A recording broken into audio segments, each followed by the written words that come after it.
My name is Mighty Beard, and we are back here for some D&D.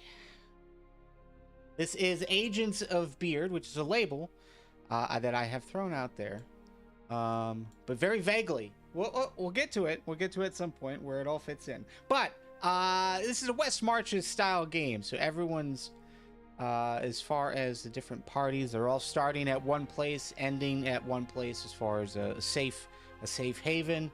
It's a string of one-shots, but they aren't all random. They do tie together in some form or fashion. It's a story that is developing as we go, and we're all kind of writing it together. But for more information about the story so far, you can head over to amightybeard.com. That's got a list of all of the lore that we've put together, as well as session recaps and ways that you can watch past episodes if this is the first time that you're joining either the live stream or on the podcast.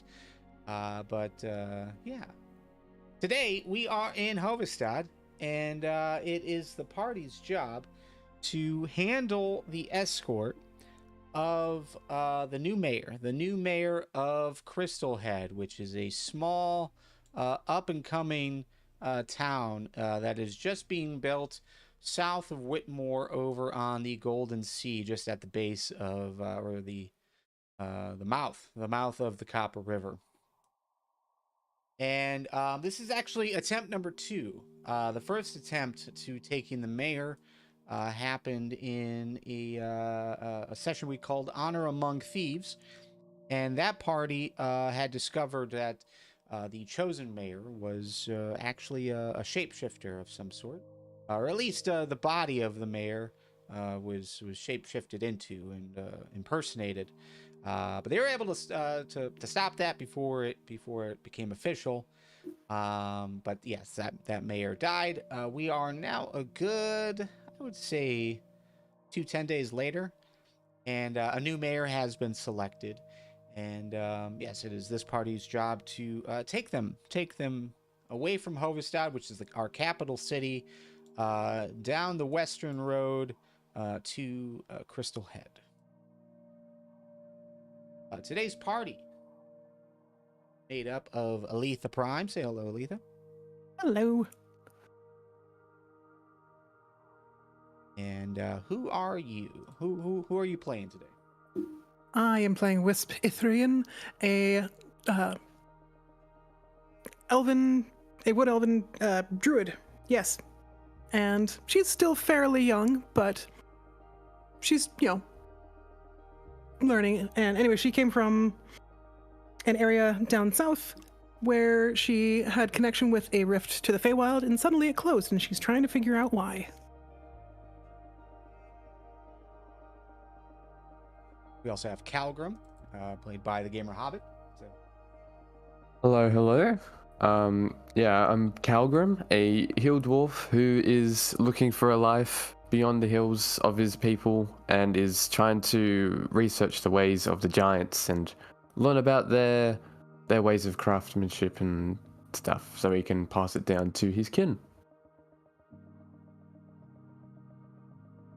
And last but not least, we also have Inditorias. Say hello. Hello, I am playing Velskel, who is a gem dragonborn from the House of Dusk. He grew up in the Perilous Peaks up north, and during his childhood, another dragonborn rose to power in a failed attempt to take over the continent. Vels, unfortunately, wound up on the wrong side of said conquest, but was redeemed by a party of adventurers who took him and led him into the Adventurers Guild. Now Vels attempts to fix his wrongs, helping the people of the continent and working with the remaining of his kin in House Dusk to form bonds with the settlers of the continent. Good. So last time you guys were around, you had actually come up to Hovedstad from Whitmore. So Whitmore is like your home base, but you had picked up an artifact down in the Grim Head Marsh. It was a little statuette or an idol of what appeared to be a dragonborn of some kind, or a dragon-esque creature. And you decided to travel up to Hovedstad to turn it into the Records Guild. with the hopes that they could do some research on it and kind of figure out anything that could be found about it. Unfortunately, you haven't resolved that story yet. You haven't resolved that because you got hooked up into a bit of a murder mystery. A lot of people died in Hovedstad. You were able to solve the murder, but unable to catch the suspect. So, before we begin, now Vels, you was not a part of the second day of trying to find the murder suspect.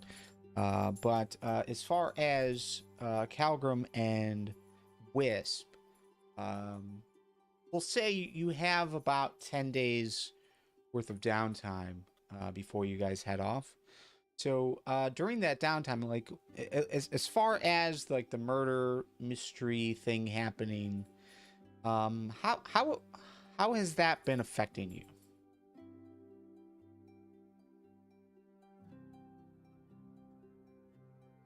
I think Wisp has been definitely a little bit more on edge. The fact that they had direct contact with the shapeshifter, and there was another one recently, has her kind of keeping her eye out a little bit more than she had been before. But she's doing her best to, keep her head high and keep her spirits up, and, as well as that of her friends. But she still wants to know more about what's going on.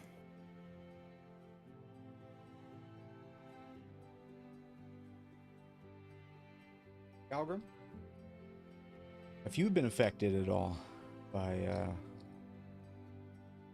your last assignment? I would probably say Calgrim's been affected a bit. He's probably just trying his best though to kind of not dwell on it too much. But like with all the other kind of things going on around Hovedstad, I suppose he's just trying to not dwell too much on it and just like, but he's like, I suppose, showing a bit of concern as to like what they've got planned.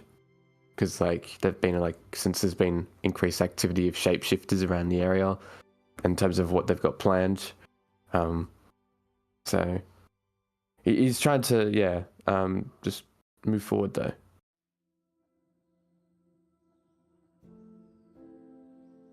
I would say over the following 10 days, it's been rather quiet. Things have definitely quieted down. No further intel, at least from the Adventurers Guild, on what's happening. Shapeshifters. The person that is in that was jailed. Not talking at all.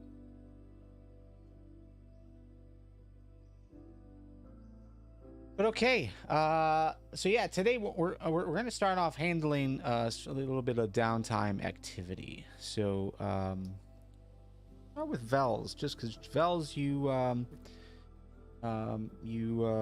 took off the morning after you guys solved the murder, just because you had some business to handle. So what did you end up doing?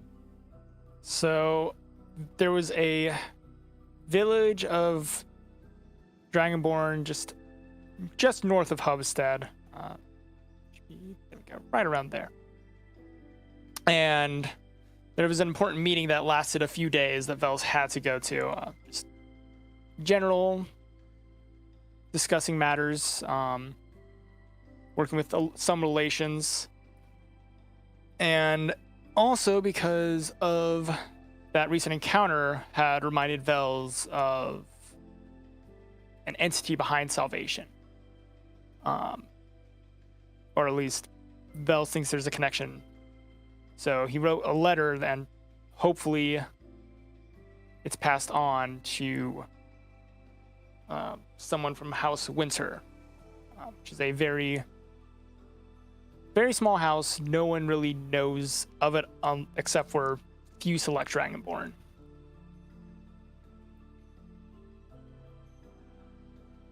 So okay, so you visited this village with the intent of trying to get some information about everything going on, see if it's connected, but also to send a letter to another group somewhere else. Yeah, Right? another group that's they're very hard to track down. They're somewhere in the mountains.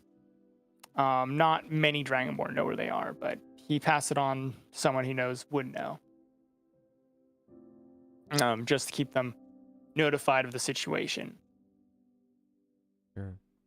Now, yeah, as far as you go, I mean, like, I would think that what occurred with your life, like, I would So- suggest or think that it's probably not super well known of it's most not. of the citizenry of the continent. But as far as like your homeland, like it went through some really tough times. Yeah. Lots of warfare, lots of bloodshed, lots of conflict. So I know there was some survivors. Obviously, you're around. We now have just talked about this small village. Part of your house, or at least your motivation right now, is to try and integrate, or at least connect with the rest of the settlers in some fashion. Besides this small village, and then the others that are somewhere out in the north, were there others that traveled Whitmore with you, or are they all kind of scattered? For the most part, most are scattered. There's a lot of small villages not too far off from the main roads, but far enough to be not really noticed if you're just passing through. For the most part, they are all under the banner of House Dusk. But lots of just small settlements here and there, just trying to get by. A couple have been growing closer with some of the more local settlements,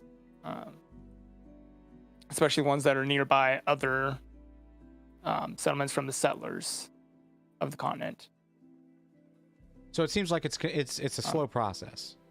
Right? Yeah, it's a very slow process. Like, They're trying to not be cautious. Actually joining, like they're not actually joining villages. No. They're kind of starting their own, but at least Starting their nearby, so there is some adjacency, There's I some suppose. connection. Yes. Yeah. Okay. Give or take your thoughts, ballpark figures. How many members of House of Dusk are still there?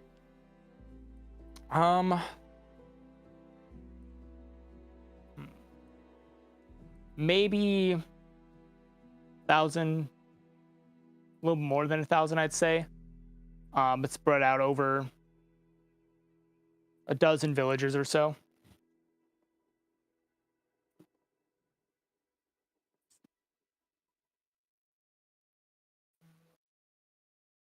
Yeah, no more than 1,000 are left. Okay.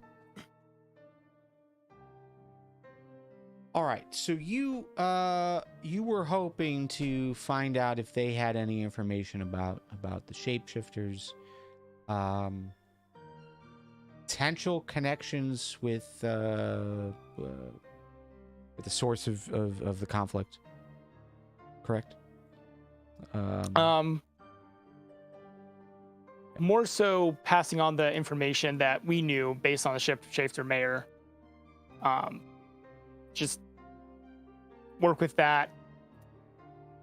And then see if they had any side of it.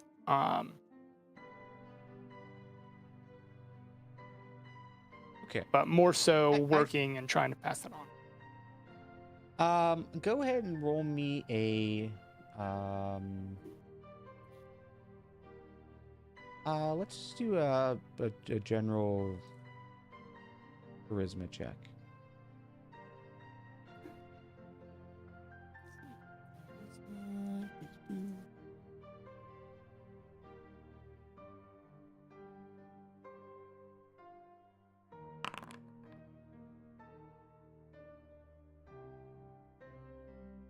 So they're not aware of any shapeshifters as far as like what their motivations could be. But I think the idea is you're not too far out of the last round of conflicts, right? So there probably is some anger there, right? Some contempt, but as far as how that would fit in with what you guys are doing, I mean, it does kind of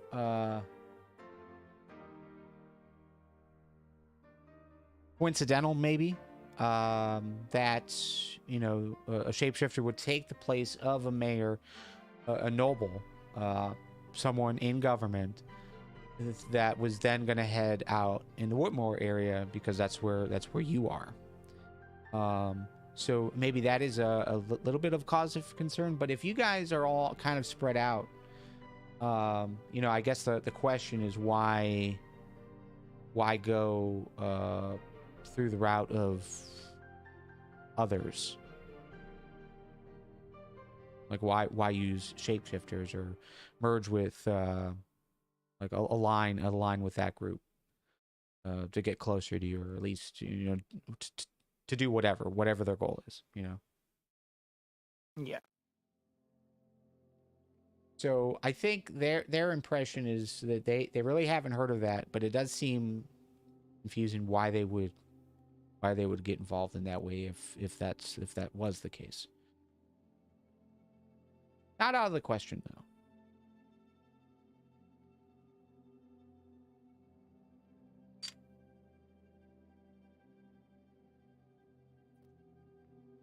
One other question I have for you, though, is, again, it seems like a lot of the Dragonborn kind of keep to themselves. I think there would be one other Dragonborn that you'd be aware of that is kind of higher profile in the Adventurers Guild, and that would be the captain of the Sedun sect of the Adventurers Guild.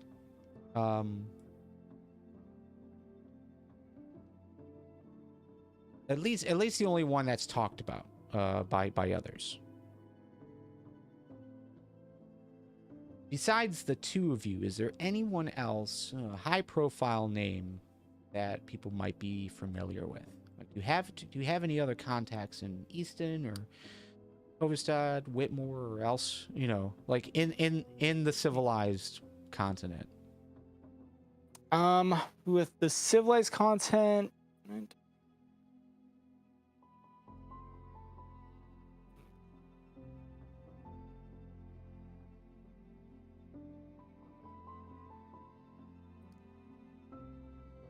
Don't have anyone currently off the top of my head. Okay.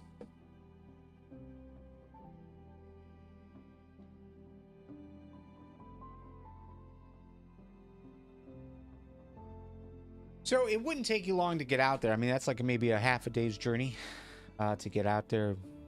Figured probably stay a day or longer. It'd be up to you how long a time you want to spend out there. Anything else you would want to do during your downtime before you meet back up with the group?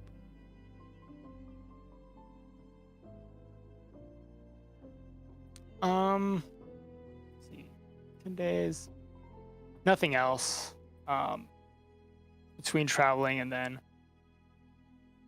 spending time with meetings and whatnot, there won't be much time for anything else. Gotcha. Okay. So yeah, they're definitely gonna deliver that message if they can find this group that you're looking for. They will work on it. But okay. Wisp, what would you have been doing during your 10 days worth of downtime?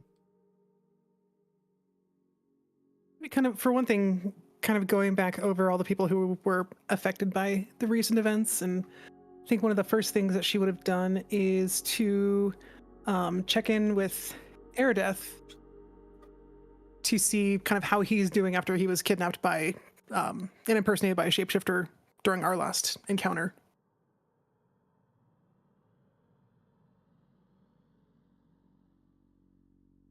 Before we continue, can everyone roll me a d6? Ah, right.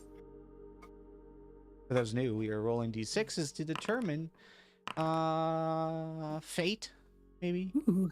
It doesn't affect what's going to happen today directly, but indirectly it might help. So I'm looking for two numbers, 6s and 1s. We have two 6s. We have two 6s today. So a 6 would mean maybe more information is out there to be collected. Maybe and that would be easily provided.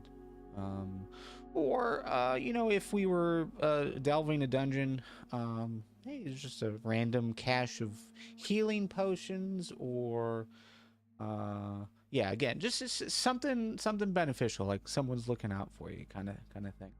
Ones would be the opposite. So like worst case scenario happens. So either people are aware that you're coming after them, or there's maybe a few more bad guys, or who knows. We won't deal with that today because we've got 6s. We've got two 6s, which is very good. All right, so Aletha, you are trying to find Erdeath, who is the head of the Jewelers Association, a part of the Laborers and Merchants Guild. And yeah, I think you heading to his office, you'd find it closed. Being able to talk with some people, and actually seeing there's like a sign that he seemingly had put out that he's just gonna take a few days off, kind of thing. So leave a message in the mailbox, type of thing. But just talking around with people, you'd get an idea of just about where he lives. And he actually does have so this guild. And actually, let's go over to the Hovedstad map real quick. Open.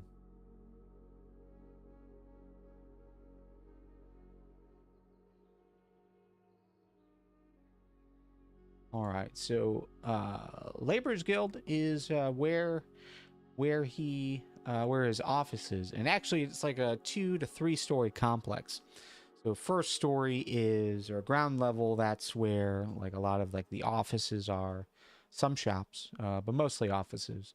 And second and third stories are kind of like apartments or full residences. But he does have a place there, and you'd ask around, and you'd use your authority as a member of the Adventurers Guild. You get directed there, and would you go right away, or would you, like, seeing the sign, knowing that he's taking a few days off, would you give him some space, or would you just go straight there?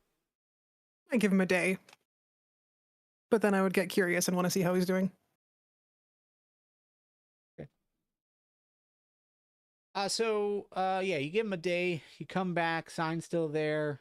And yeah, it's when maybe you would find the information of where he lives.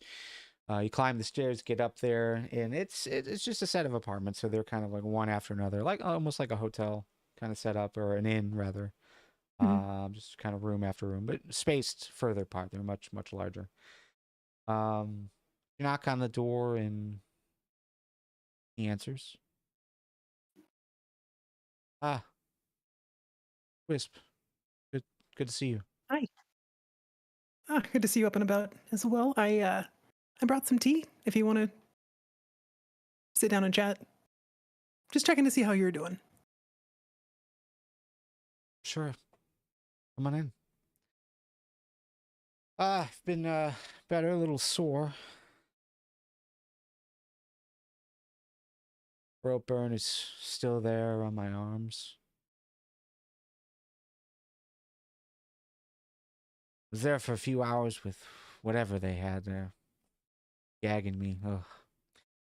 Glad But you weren't there longer. I'm okay. I'm okay, I suppose. Just weird, right? Like, why was I targeted? Who were those people? I'm kind of wondering the same thing. I mean, you are the head of a guild, so there are a person of some authority, but why you specifically? Well, Wisp Jewelers does have an Association. idea, but I wouldn't say I'm guild leader. I suppose. I mean, I'm on the board, but it's different. Not that high up. It just seems odd. I mean, obviously tied to whatever Val was involved in. I would assume. I wonder if there's some piece of knowledge that you might have that they were looking for, or. During this, he's setting up a tea kettle to heat up some water. And bring out a couple of pastries as well. Well, if they were looking for information, they didn't get it from me directly. Did they ask you anything, or were you just tied up and brought down into the sewers? I think they tailed me from the Albar. I was my usual routine to head there for dinner. It's just some place cheap.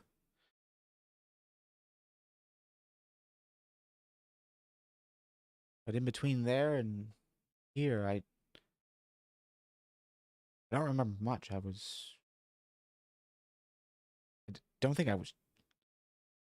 Well, I didn't have that much to drink, but maybe I did. But they came up from behind me, and that's about as much as I remember. Then I was down in the sewers, it seems. Do you know how many of them They didn't really came ask after much you? from me. I honestly didn't see them.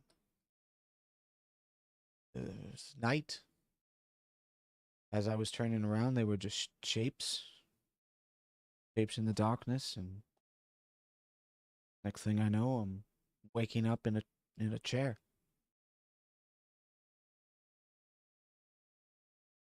I imagine it didn't smell very good when you woke up. No.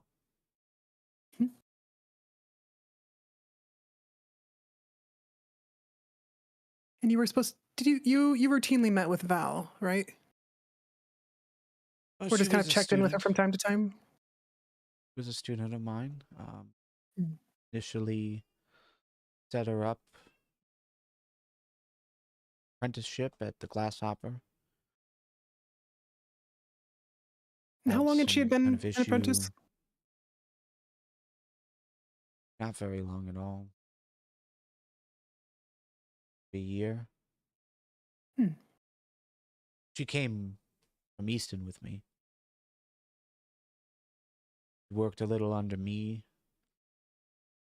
Glasshopper was set up. She went there for a few weeks and had kind of falling out with the owner.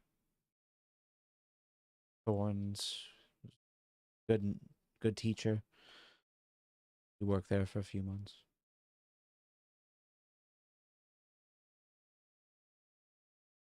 He was a good student, a bit slow.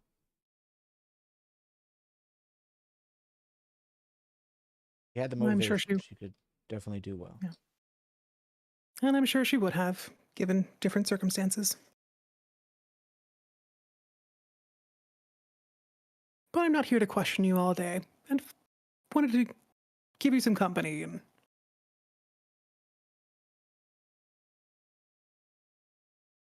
I don't know if you wanted What's to your see a friendly face thoughts? or not. Well, I do. I mean, I had some friends pop over, but it's hard to trust.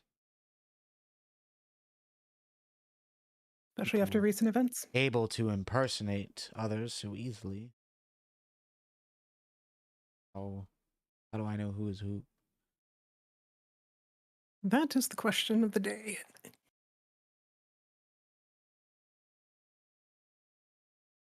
Well, I haven't tried to kidnap you yet, so obviously I'm who? I'm me, you know. I would assume they're done with me. Hopefully got what they wanted, whatever that was. Do you have any thoughts?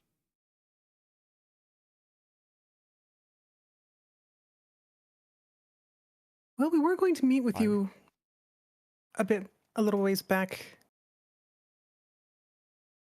to talk to you about something that we had found.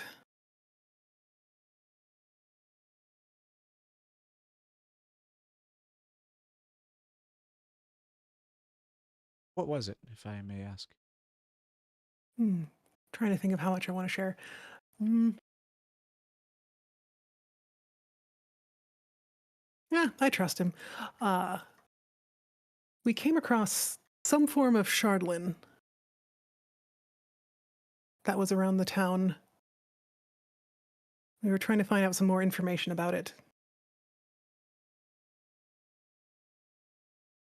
It was connected to other recent events that we were hoping to find the cause of, which eventually we did, but I was wondering if that might be some information that you might have. Like if you knew about it, or at least know what it is.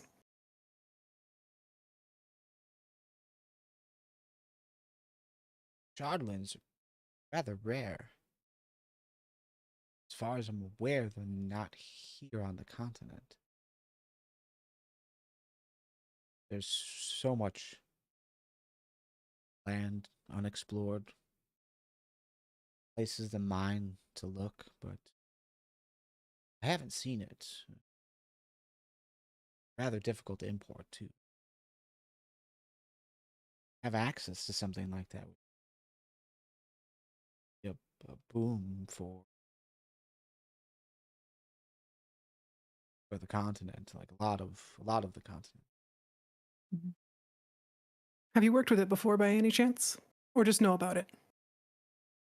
Just know about it. I haven't worked directly with it. It's not something that jewelers normally play with. So fragile. Understandable. Definitely aware of it. What can it be used for?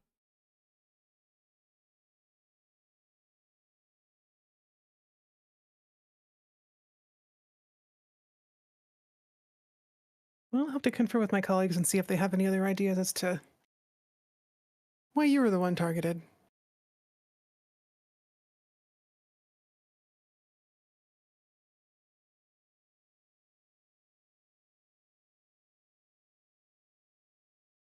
I know you're chasing after Val. I don't know the full extent of it, other than what I've read in the Hovedstad Gazette. Sounds like she got involved in something pretty heavy.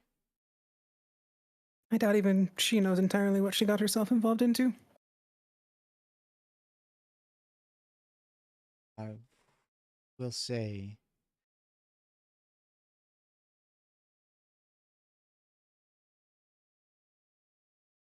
she doesn't have much family here. Came with me, Easton, but that's all. As far as I'm aware, I'm sure she's had other friends or had other jobs. I know she worked at the Outbar a bit. Wouldn't think she has anywhere to really go.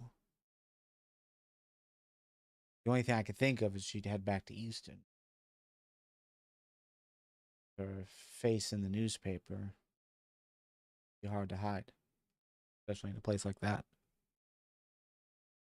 Isn't Easton like a huge city? a huge-ish. Got about Ish. 2,000 people. Oh, okay.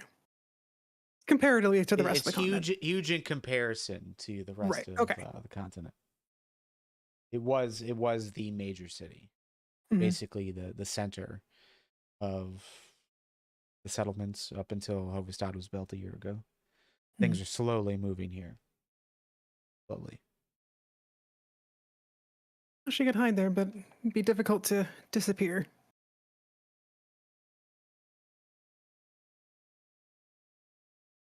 Well, and who knows if she's on her own or still in contact with whoever it was that got her into this mess.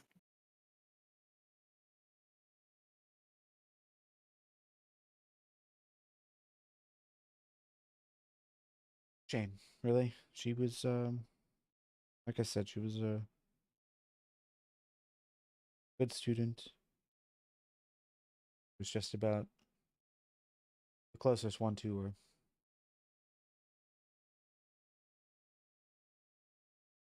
Despite that, I do want her to see justice if she is confirmed involved in all of this. Same time, I still have hope that she wasn't. It's good to hold on to that hope. And if we do find her, I'll do my best to keep her as safe as I can. So, like during this part of the conversation, you guys would have been pouring tea, having tea together. Brought some pastries, so Yeah. he's not eating any, but he's kind of casually sitting at the table with you. It's fair. Well, I'm eating and drinking, so. Slowly sipping his tea. I don't know if you need to be aware of where I am, but I think I'm gonna head out in a few days because I'm kind of involved in travel is okay. I'm gonna head out. I'd like to head out west towards Whitmore. The new city out there, a new town being built. Crystal Head. Been opening up a small mining operation. Crystals out of the riverbed. Hoping to go down there, get away from all of this, but also to see what these crystals are, what uses they have. I forget. That would help. Did we go through there on our first mission? I can't remember. No. Okay. Oh, Crystal Head actually wasn't around during your first mission. Ah. You're only aware of it because of the Mayoral. Mhm.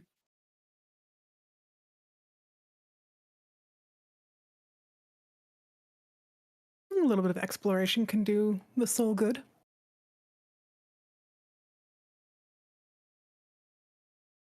Imagine we'll eventually make our way back in that direction at some point, so.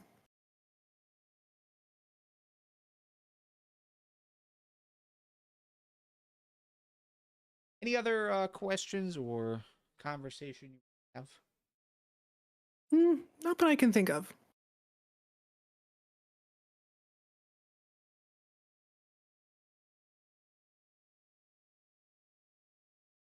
Okay.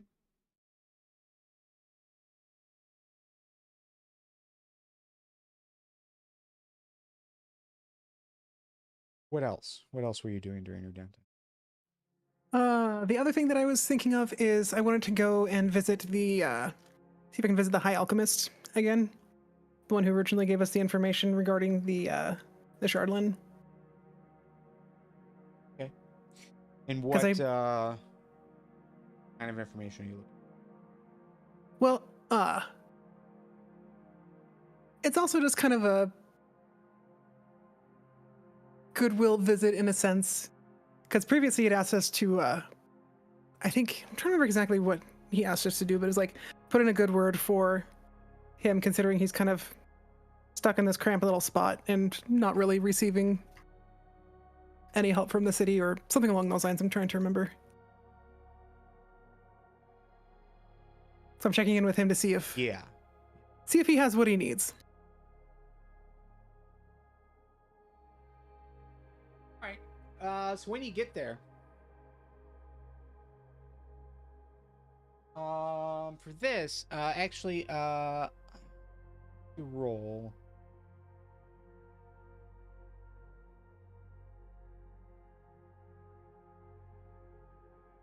Go ahead and roll me just a flat d20. Okay. Worry about 16. Okay. So you make it to the Mages Guild, to the wing that the alchemist is a part of. And you see that he has like a few boxes kind of set up. It seems like his cramped office is being packed up. So the person at the front desk isn't there, but the door is open. You just kind of walk in, but you see his door is open. There's just someone in there that is kind of putting things in the boxes. Seems like some kind of laborer.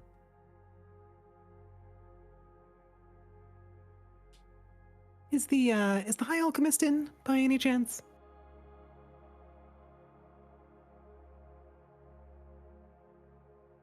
He's somewhere in here. Office is moving, I think. Told to just start packing up things. Ooh, where's he This moving is to? kind of gruff looking human. Male, maybe mid to late 20s. I don't know. Heard he's getting some kind of upgrade. Ah, excellent news.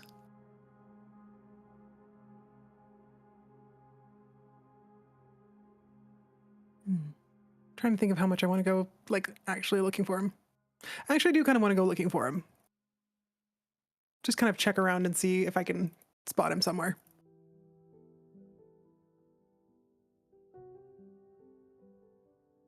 So you walk further in on this hall. So again, this was like a T-junction hall. So as you walk down, there's a left and right. It just looks like small offices, just like that. But at the end of the hall, there is a door open. It seems to be a larger room, and you do see him standing there talking to someone. Back is kind of like his back is to you, but you do see his like the side of his face. So you recognize that it's. I'm gonna kind of Seems to stand. be listening to someone as they're talking. Just hearing like the mumbles as you turn the corner. I'm gonna get a little closer, but kind of stand awkwardly, like to the point where I think he might be able to see me, but I'm not entirely sure. But I don't want to interrupt the conversation, so I'm just gonna kind of stand awkwardly against the wall until he notices me, or until it seems like there's a lull in the conversation. Doesn't seem to notice you as all as you do. But yeah, as you walk up, you see there's someone there. Like this is a large room, not a huge room, maybe like 2 or 3 times bigger. Seems like maybe it was used as to be like a little, like another lobby, like a seating area maybe, but it's completely empty. You see the guy that's talking to him. Another human, similar clothing to the guy who's moving boxes, and he's just kind of pointing to the walls. Well, you can throw up some dividers here, if you want, or if you just want an open concept, we can, whatever you would like here. I'm gonna do that awkward thing where I just kind of slowly I'll inch think about forward. it. I definitely want it to be open, but I put some thought into it. Thinking a table As you inch forward and getting further and further into his periphery, he does see you. Oh, you again. Yes, hello. I see you put in the good word for me. I must thank you. But welcome to my future new office. Ooh, it's so much bigger than the last one. Yes, it is quite spacious, and it will fit all of my equipment, not just here, but what I had out in Easton. Definitely do. Seems like the information I gave you was helpful. It's very helpful, thank you.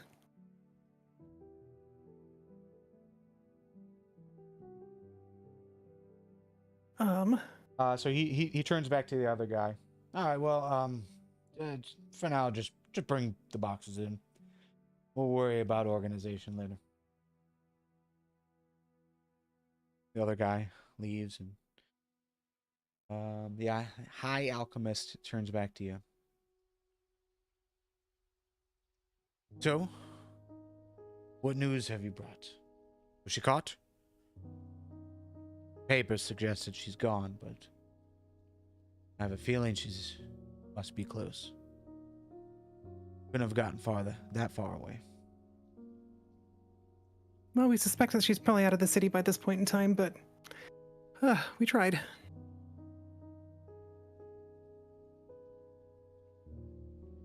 Unfortunately, she had some rather talented help.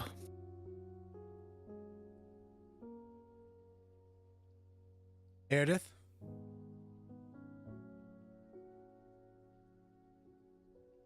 Not the real one. Actually, we came across two of them.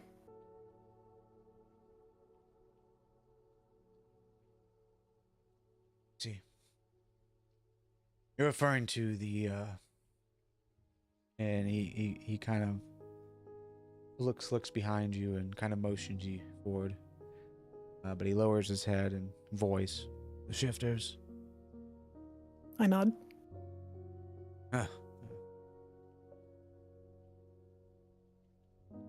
Life is interesting here in Hovedstad. Increasingly so, it seems. Where are you off to now? Didn't seem Well, I like think we you have a were next- from Hovedstad. Are you staying in town? Oh, we're just at the Adventurers Guild for the time being, but I imagine we'll be heading off soon enough. Not entirely sure what our next assignment is, but in the meantime, I figure if you needed a hand with anything over the next day or two, I'd be happy to help.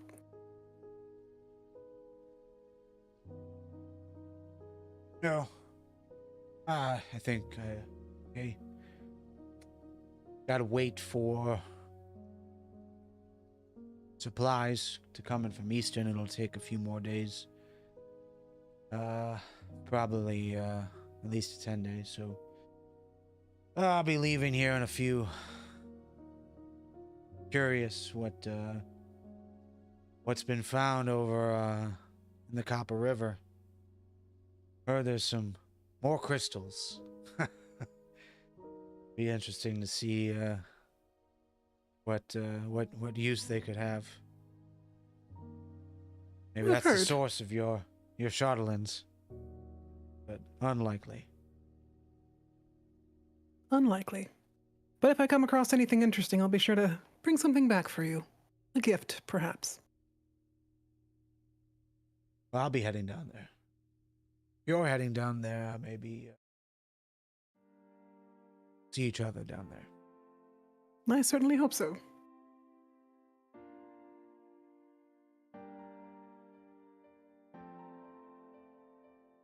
Well, and if there's nothing else, then I'll go ahead and take my leave and hope to see you again when we can. Thank you again for your kind words. I hear relationship, Senate,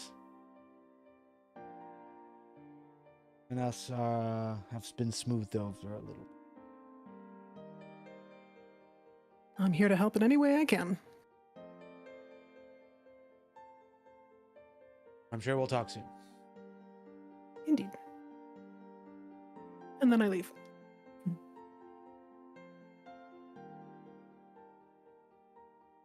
Galgrim. Anything you would have done? I'm feeling you wanted to do some shopping, some resupplying. But anything else that you would like to have done?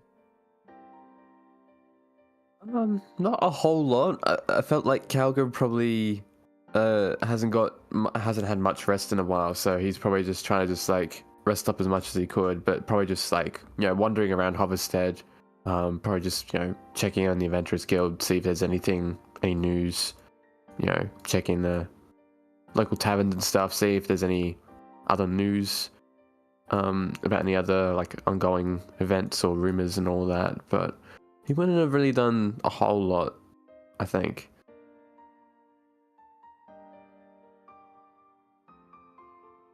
Go ahead and just roll me a flat d20. Yep.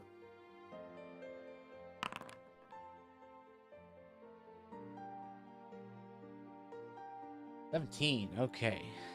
All right. So, yeah, relaxation, super easy to do. Sure, you might have spent some time at the tavern as well.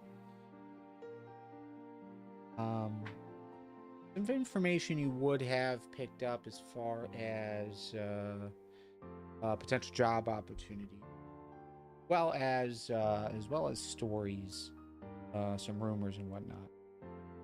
I think the one thing that you might have picked up on, just because it has some relationship to you, but the recent story in the Gazette that you might have read, but there's definitely conversation about it, and that's there seems to be a shortage of iron.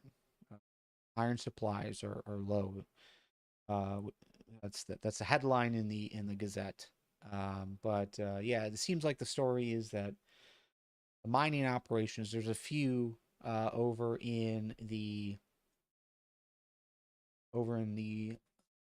mountains, just kind of hitting a block. They're just running short on available iron, it seems. So that's affecting everyone. It's affecting need for the overall expansion, so supplies to send people, whether it's Whitmore or down to Sedan, even up in Nordland. But it's even affecting like farmers and construction workers and anyone else who works with iron. And it seems to have be causing some worry. However, luckily, a scout over on the West Coast was able to find a surface vein of iron, and there is a new outpost that's out there. And the hope is that they'll be starting to mine soon. They found a cave opening, but the word on the street is cave opening is a bit it seems occupied. It seems like there are things happening inside. So they, as far as the story goes, as far as like the public knowledge side of it, the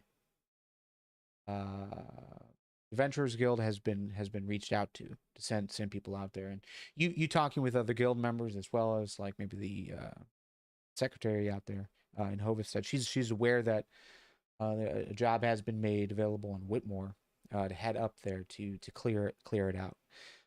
Seems like maybe wolves, just wildlife. Nothing out of the ordinary. But miners can't do that kind of work. They need it cleared out. So I think that would be one job that you would pick up on. Yeah. Yeah, definitely. But as far as it tying it to you, I mean, like your family, they work with iron, they work with that type of material. They're both, you know, smiths, miners. You yourself were a smith at one time there. So it's likely that, you know, well, maybe not likely. Let me ask you this: how well is your family known out in north of Easton? Is your dad a big deal? I suppose they're a bit more isolated, I suppose. They kind of keep to themselves a bit, the dwarves in the area. Probably if only like maybe the two local villages nearby might know of them a bit with like trade and so forth. But like, I suppose in terms of other areas in the continent, probably not so much.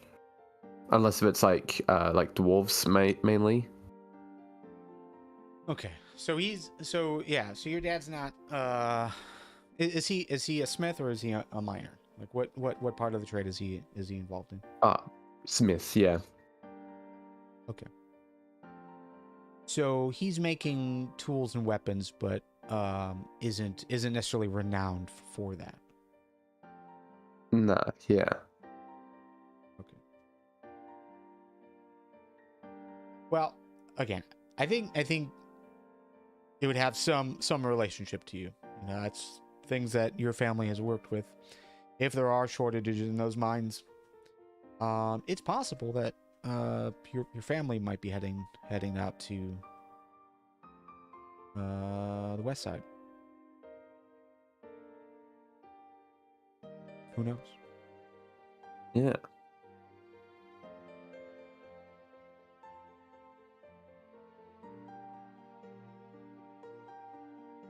The only other thing that you would pick up on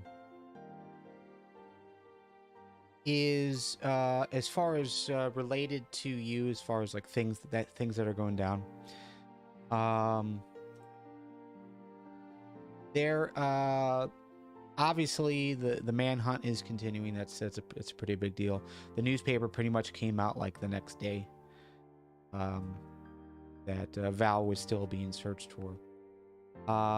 But there seems to be a push as of late for legal theft. That's a conversation that you would hear in the taverns. That's a headline that was in the newspaper, but it seems like there's been a push lately for a thieves guild to be made official. Now you'd be aware that about 10 days ago, thereabouts, there was an as far as the shifters go, things that you're familiar with, there was the previous mayor of Crystal Head was being sworn in. Unfortunately, impersonator killed him. It seems took over his body and was going to be heading down to Crystal Head.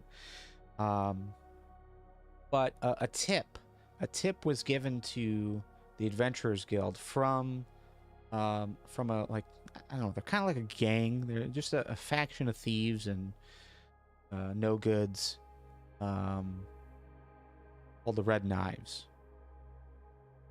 And because of that tip, it was very helpful for not only the Adventurers Guild, but also it was almost like a favor to the Senate, to the overall government. And ever since then, there's been talk about the possibility of Thieves Guild being set up, where thieving, in some capacities, you know, obviously like murder and stuff, probably not, but some capacities would actually be legal. And I think that would be the other talk of the town as of right now. Seems to be what everyone is aware of. I think the gist you would get, at least from the adventurers side, you know, because they're biased. You know, like you guys started off before you started taking jobs like this. You were kind of like your city watch. So the people that actually have to deal with the Red Knives are the Adventurers Guild. So it seems like the Adventurers Guild is kind of against it, but there does seem to be a push maybe from the Merchants Guild as well of it being beneficial in some capacity.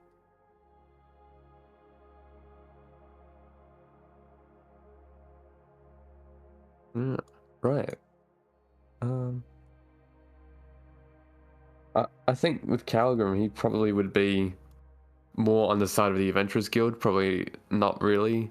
I suppose trust in the Red Knives and like having a Thieves Guild set up, because like that would just give them more control over like what they can do and all that. They're able to kind of do a bit more in a legal sense, and like you know, kind of able to get away with some things. Obviously, like things like murder, probably not, and all that. But like, you know, I don't think Calgrim would appreciate a Thieves Guild. Yeah, I mean, the benefit it's being sold. The tagline is the streets will be safer with a Thieves Guild. It seems like an oxymoron to some in the Adventurers Guild, and really everyone. It seems like an oxymoron. I would say probably a majority of the people that you would have talked to or heard or overheard. But at the same time, it would free up the Adventurers Guild from handling low-level things. Yeah, it seems like the Merchants Guild is interested in it only because they can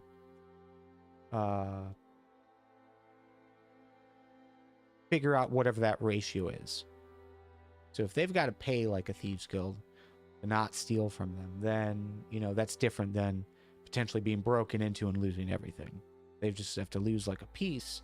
That's a lot better, you know? Seems like the Merchants Guild is kind of leaning towards being okay with it.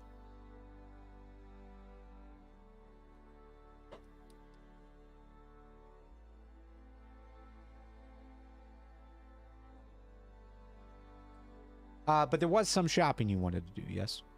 You wanted to pick up some supplies? Yes. Yeah, I probably need to stock up on some health potions, get some like new axes and stuff. Check if there's any new kind of interesting weapons or something around town. Calgrim's fascinated with that kind of stuff, just to see.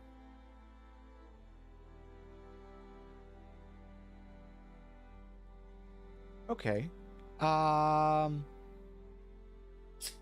Yeah. Being able to pick up some rudimentary things. In your character sheet, you do have a thing called the equipment shop. So that the 3-dot menu, if you hit that, hit equipment shop, it'll pick up basically everything that's like in the PHB. And the SRD, like things that you can buy. You can filter it by like if they're magic items or not. The potions of healing, I think, are gonna be the only thing that's gonna be heavy on your costs. However, you've got a decision to make here. So yes, you could pick up healing potions. You do get them at a bit of a discount because you are members of the Adventurers Guild. That is a perk. So they are half off. So instead of 50 gold, it'd be 25 gold. But you do know that depending on the job circumstances, you usually can just pick those up for free at the Adventurers Guild. Limited supply. So it's always, I suppose, handy to have a few extra on hand. But you do have some flexibility there, I suppose. Okay.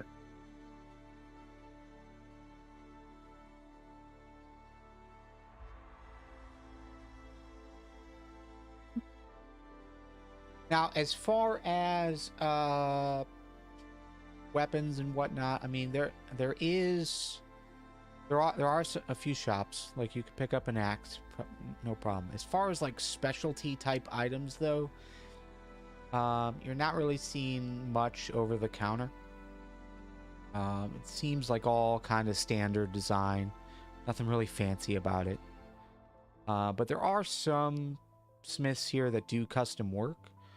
And you also do have contacts with, say, the Mages Guild, the Merchants Guild, Laborers Guild through the Adventurers Guild, through your membership there. You do have some contacts, or at least can have the Adventurers Guild search for something. There's like a particular item that isn't necessarily over the counter, is kind of like a specialty thing. So was there something in mind that you wanted to look for, or you just wanted to browse, see what's available? Kind of browse, really, just to see what they kind of do. Okay. So with that in mind, yeah, there wouldn't be a whole lot that you would find outside of your run-of-the-mill standard fare. Asking around, Easton. I mean, and I think you would be familiar with Easton. Easton is kind of like a better source for that. That like specialty items, custom work. But yeah, it does seem like, it's Hovedstad is still young. They've only been in existence for about a year. Not everyone has moved their full supply stash here. Maybe in a few years.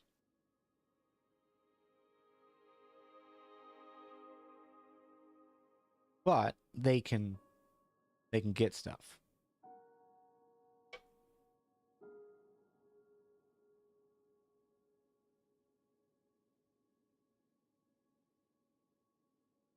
So yeah, use that item, whatever it was called, the equipment shop, to get any other supplies you need, and that goes for Wisp and Vels as well. If there were more supplies you wanted to pick up, run of the mill stuff, that's what you would do. Is a handy tool.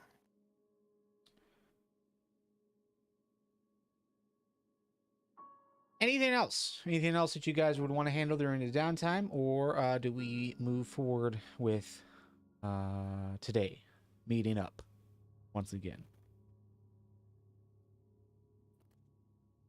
I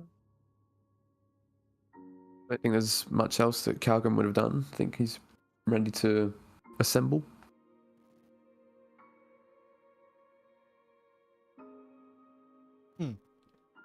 Sorry, that's the other thing. I'm sorry. There's only one other thing you would pick up, Calgrim.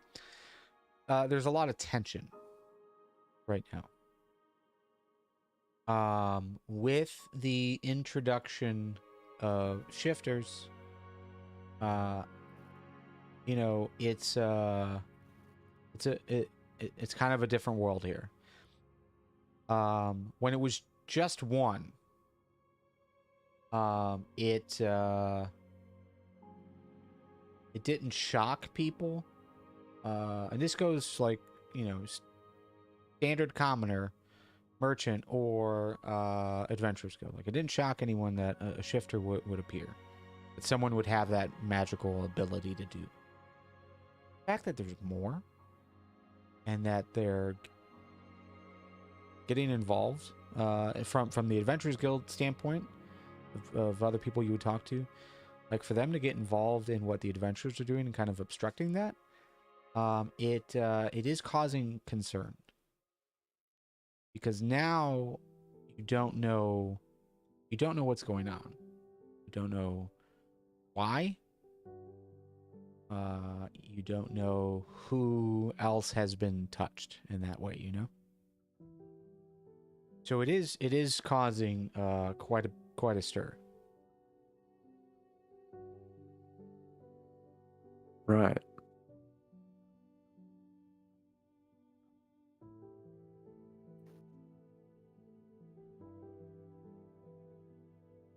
But okay.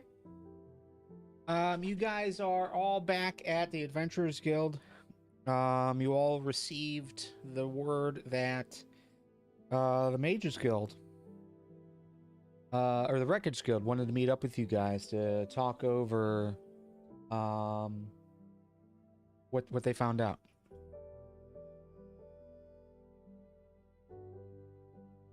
Which guild? The Records Guild, you said?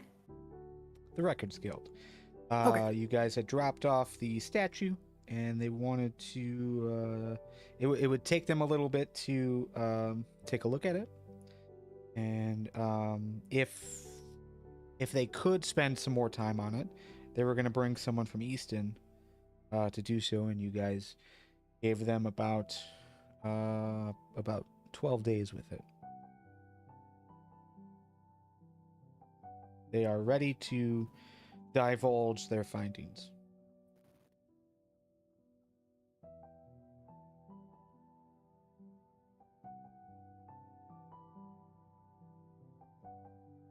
Guild of Records, right behind Senate Hall, heart of the city. You guys head there, and it is library adjacent. It does look like a bunch of robed sages reading books, writing in books. A lot of the lobby is kind of like a marble floor, but there's no walls. It's just open concept room. You've got a desk there, about 15 feet away from the door. But the rest of the room is like completely open. There's shelves of books. There's a lot of seating areas, a lot of tables to sit at.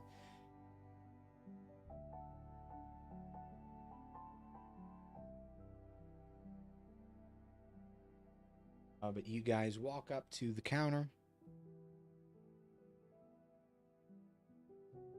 They recognize you right away. It's the same person you dropped the item off with.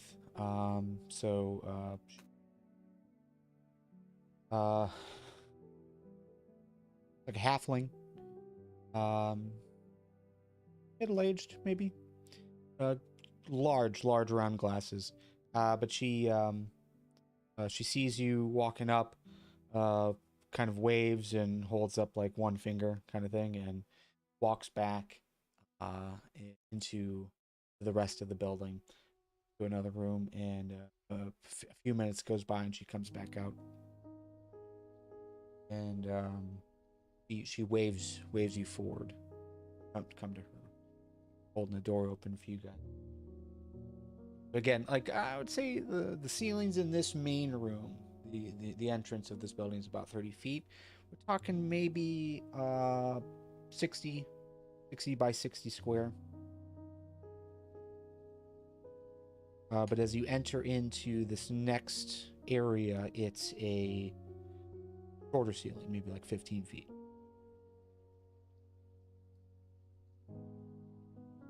It's a hallway that seems to have rooms on either side, but she just opens up the door to the first room to the right.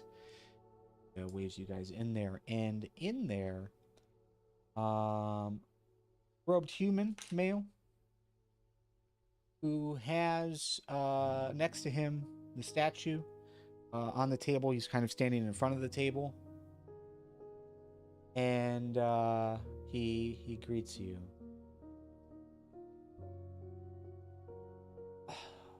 First of all, I must thank you for bringing this in. This is a wonderful piece of history. Curious, though, remind me of where you found it. We discovered it out in... What's this place called?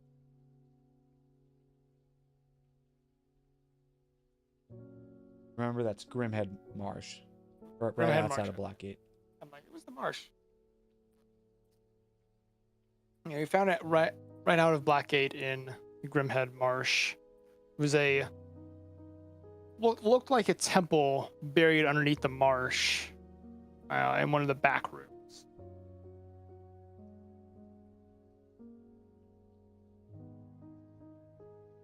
Well, it confirms some thoughts that we've had for a bit. Well, of some of the history of this continent before we got here. Seems like Dragonborn were a pretty big deal here, along with elves and dwarves. This impression was that they worked together in some capacity, but this statue, this idol, Dragonborn, it seems different. It seems significant. Research is a bit limited here in Hovedstad. Bring someone from our Eastern office. Should be joining us shortly. But we think it's actually rather recent. Maybe 100, 150 years old. Maybe 200. But shouldn't have been that far back. Well Interesting. preserved, but young.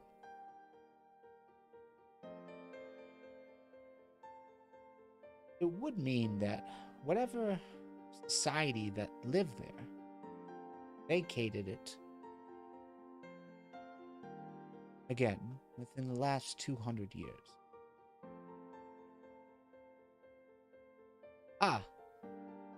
And he is just at this point looking over your head and waves forward. And Vels and everyone else, you guys would kind of turn to look. Vels, you would recognize this guy right away. Rogar. Someone who is also in the House of Dusk with you, but had ventured off into Easton. He sees you right away and reaches forward to shake your arm. Bells, It's, been some time. yes, it has, Rogar, and I reach out to his arm. Good shake. Rogar is another crystal dragonborn. But he's also wearing the same similar style robe as the other sage that's in here. What you brought us is seems rather significant. The other sage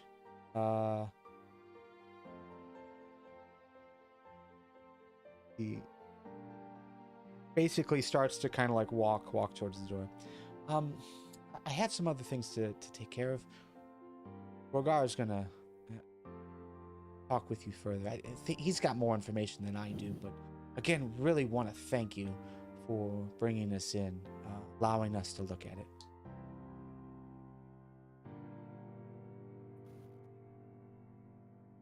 Walks out. Rogar, though, he smiles as he reaches down and picks up the statuette. Bells, do you recall much of our history before the houses all fell? Oh, I wish I mean, did. way back, But before the houses fell when I was very young, so I unfortunately did not learn much. Same. Not much is known about our history. I always assumed that there was power, there was depth, there was peace. Something like this would suggest that was the case. I find it interesting that you found it in Grimhead Marsh. And I find it interesting only because traces of dirt that we found on it were more like what you find here, Hovedstad, like the clay. The soil in marsh is dark and filled with, bacteria and whatnot. Here, the clay is all dry and it's got that reddish tint to it. So that would mean that it originated maybe around this area and got taken down. Now, I don't recall much of the history of the dragon. No. North, but this would suggest they were all over.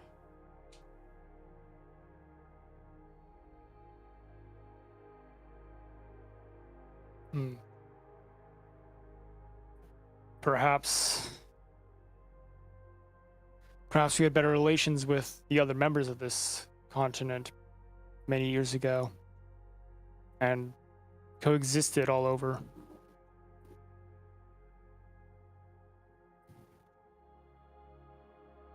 It's an interesting concept. Coexistence. Yes. Neither of us have been, well, maybe we have. Many of our people have not. What we know of is the opposite. Especially the fallen. But I think having something like this is, well, it's great. Fantastic. It shows that there's more to our history than just war.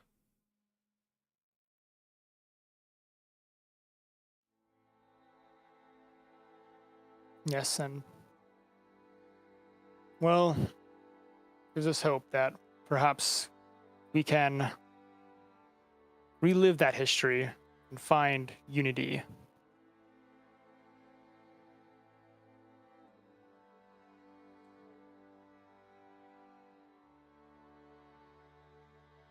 He turns to you two, Wisp and Calgrim. Excuse my ignorance of you two. Don't mean to not acknowledge you. Vels and I go back. Your work in Grimhead Marsh, what you finding something like this, does this interest you, this concept of finding artifacts? Most certainly it does for me. We found this too, and I hold up my staff of the woods. Exploration has its benefits.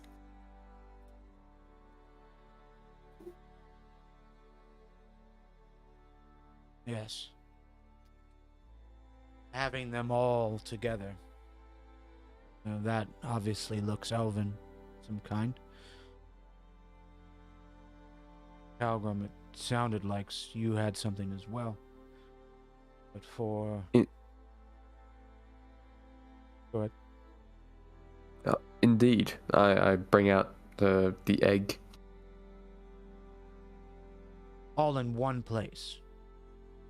Meaning dragonborn, elves, dwarves, coexisted, lived together, harmonized.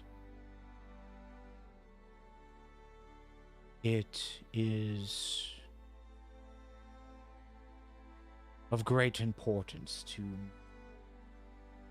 my people, Vel's people, to understand that might help them break their unwillingness to coexist. But I would love to get more, to get more of these kind of things. Really be able to tell the story is so mysterious to all of us.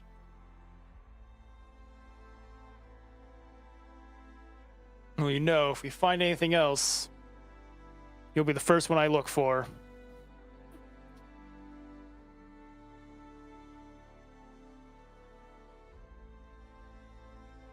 I would greatly appreciate that. But I'd like to show you something. This was brought to my attention last night.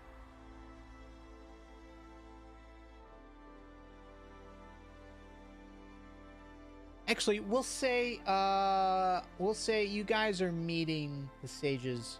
We'll say it's at night. We'll say it's like just before you guys go down for a rest. But yeah, maybe like 7 or 8 o'clock at night.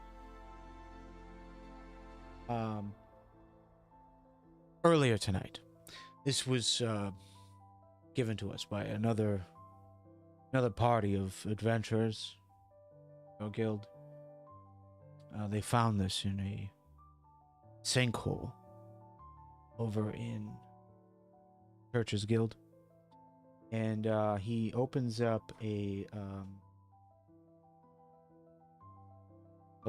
like a little, not little, like a folder, almost like a folder. This isn't the actual artifact that they found. It's just a sketch of it. But again, talking about the history of what happened here prior to the houses moving to the north. I'd like you to take a look at this. And what he unfolds is what appears to be an older version of the map. Again, it's a recreation. They found this. Again, a recreation of it, but it appears this is what the island was. We don't know how long. We haven't had a chance to really study it yet. But mountains to the south. Trees everywhere.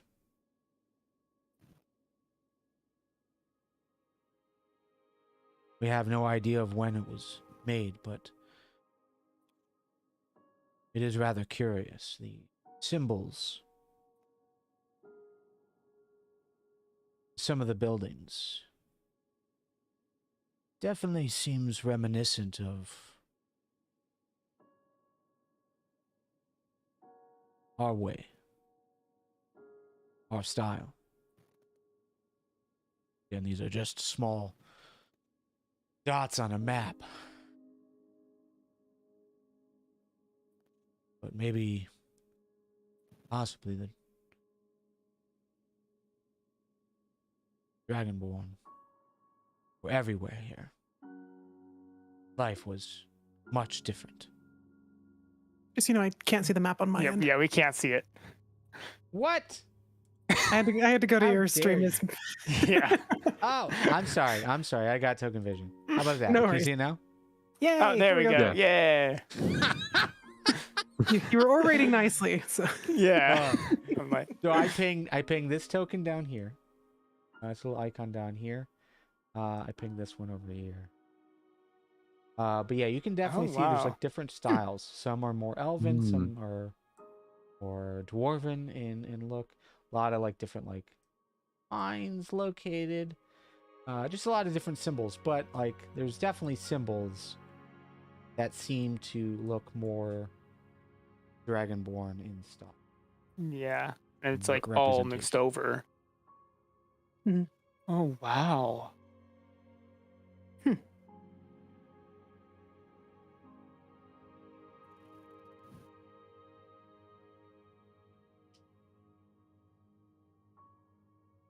I love the fact that there are multiple maps. Ooh, what's this?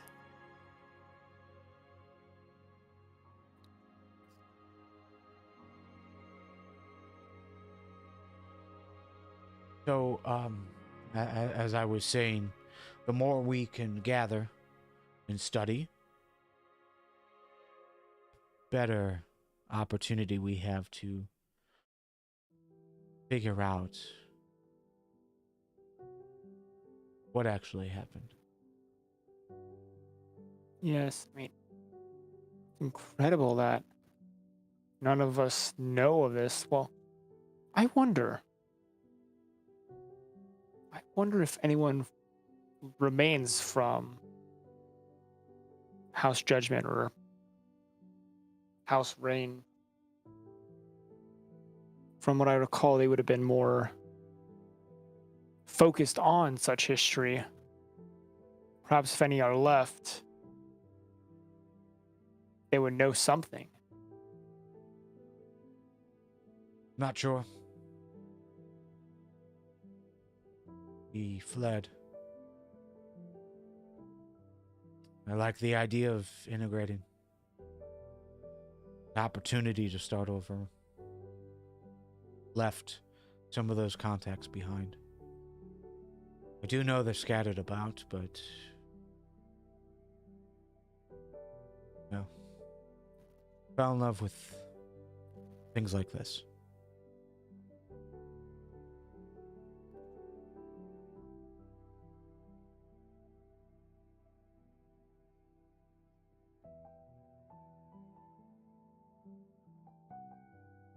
So, I hate to ask, Bells. I know what significance this could have for families, but the Records Guild interest in this piece that you found as well. Their intent to buy it off of you. They're offering 500 gold. Now, it is our job as historians to take things like this in and learn as much as we can from them. But I will say that taking something like this, showing it to the other survivors, could go a long way. Maybe there is a way we can all reunite once again. That there is life past Aramel's destruction. It's fortunately, I know if I left it with the Records Guild, it'd be safe with you. But yeah, it would be a great tool to perhaps bring some of these villages and integrate them with other cities. Better unite our peoples.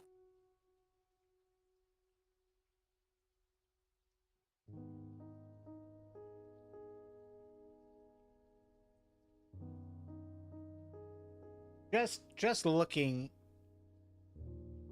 at him, he's like, he seems like throughout this entire conversation, it's been very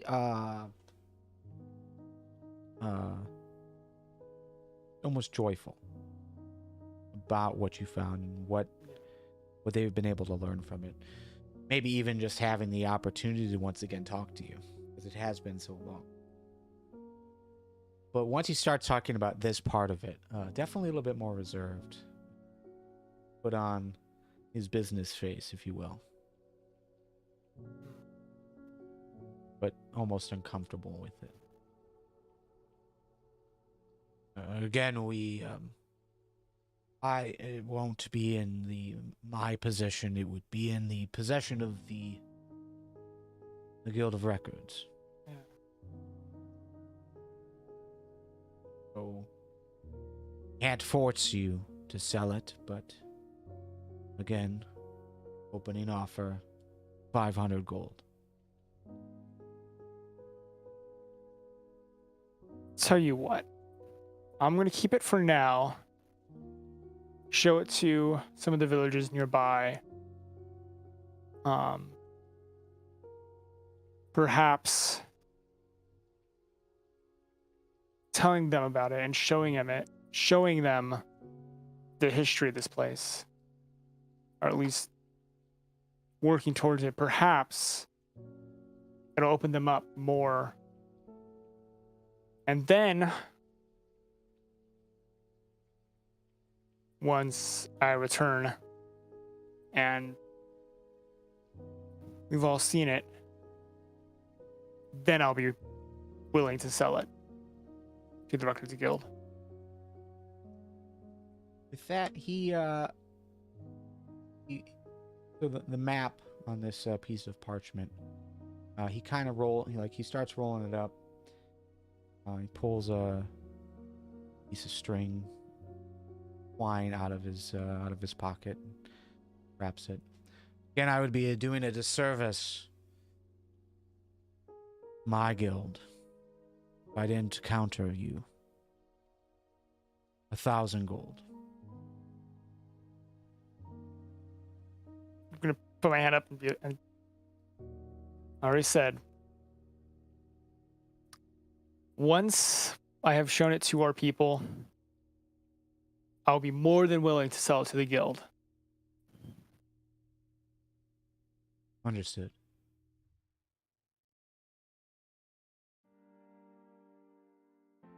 Between us, this is more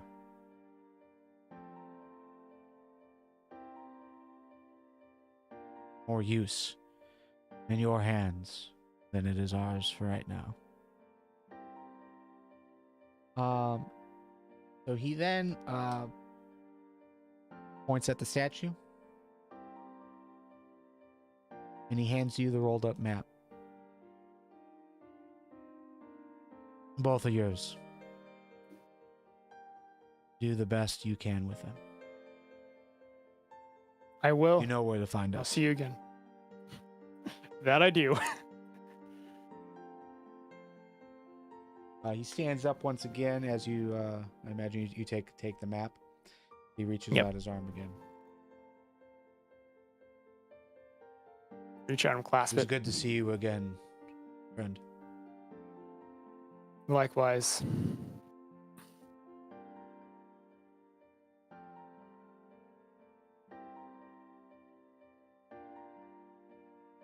With that, you guys are free to go unless there's any other conversation or questions or things you'd like to know about.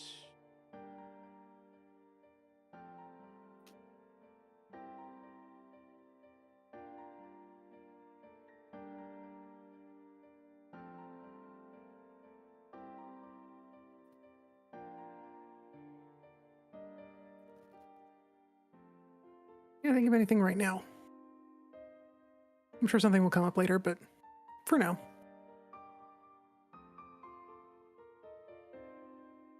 Okay. You guys are free to go.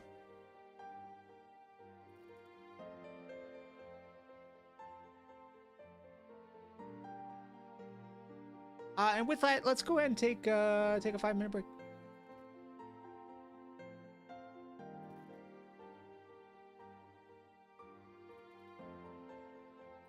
Get a Sounds drink, good. get a snack, whatever you'd like. Oh, good. All right, we'll see you in a bit.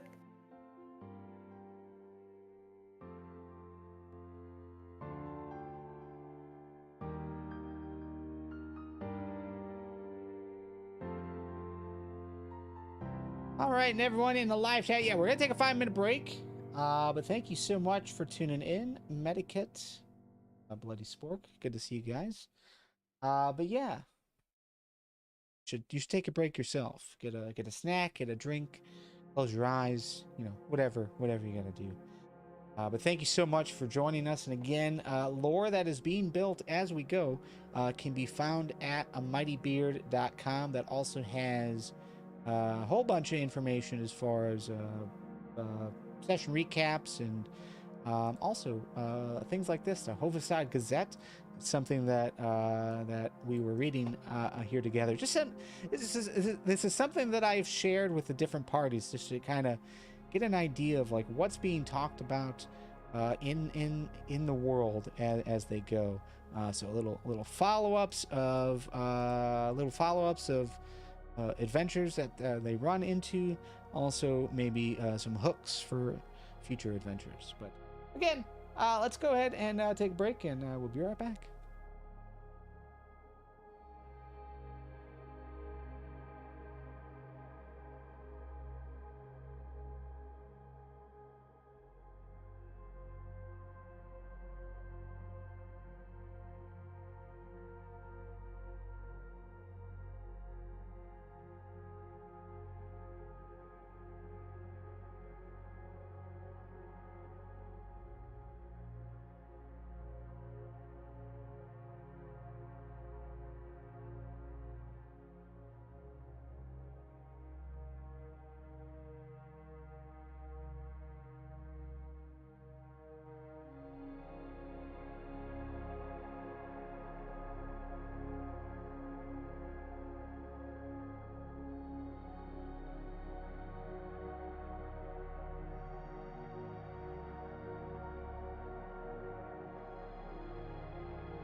All right, I'm back.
All right.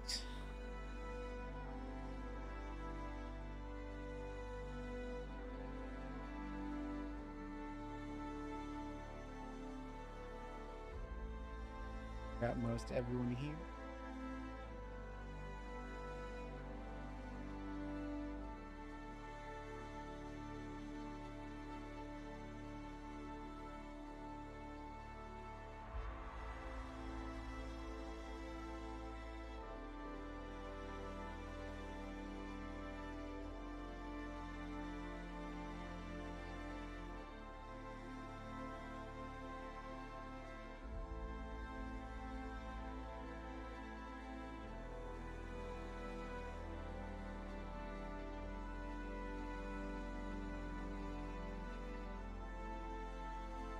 Maybe I'm not hearing anyone. Is everyone talking? Oh, I'm here. I'm all. Oh, I'm okay. ready. All right. Very good. All right.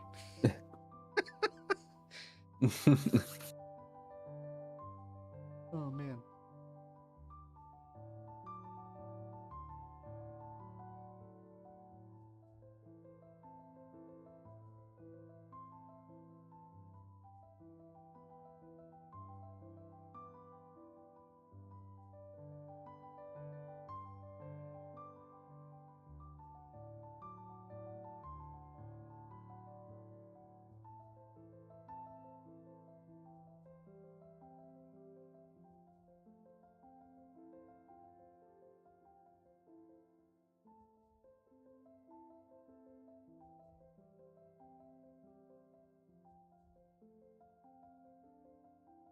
Yeah, apologies. Apologies for the black screen for you guys.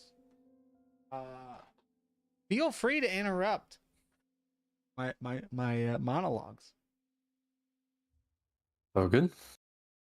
I pinged so many things. Thinking you guys could see what I was doing.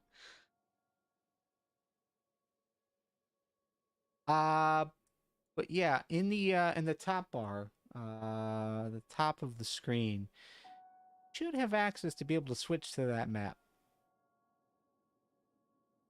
Oh yeah. As you see as you feed. Cool.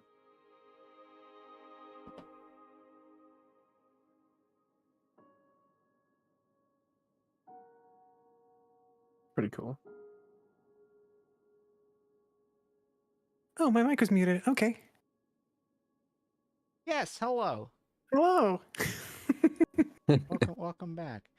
I'm gonna bring Hovedstad back to that list too. So yeah, in the top left, you should have access to multiple maps, depending, but you should be able to switch back and forth. Oh, there it is.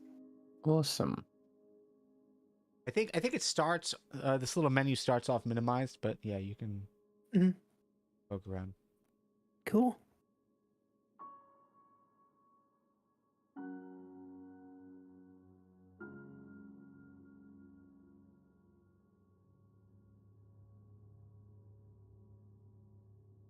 And do we have Vels with us? Yep. Hi. Okay, cool. All right, so yeah, looking at the at the clock, it is 9:15. So I don't know how much more we can actually accomplish today, but yeah, I don't know if I said this out loud to the stream, but yeah, today was going to be a little bit more of an exposition. Is that the right term? We're just going to be dealing with stories and downtime and other things, so a little bit more casual, less normal stuff, just to kind of build some things and talk through some things.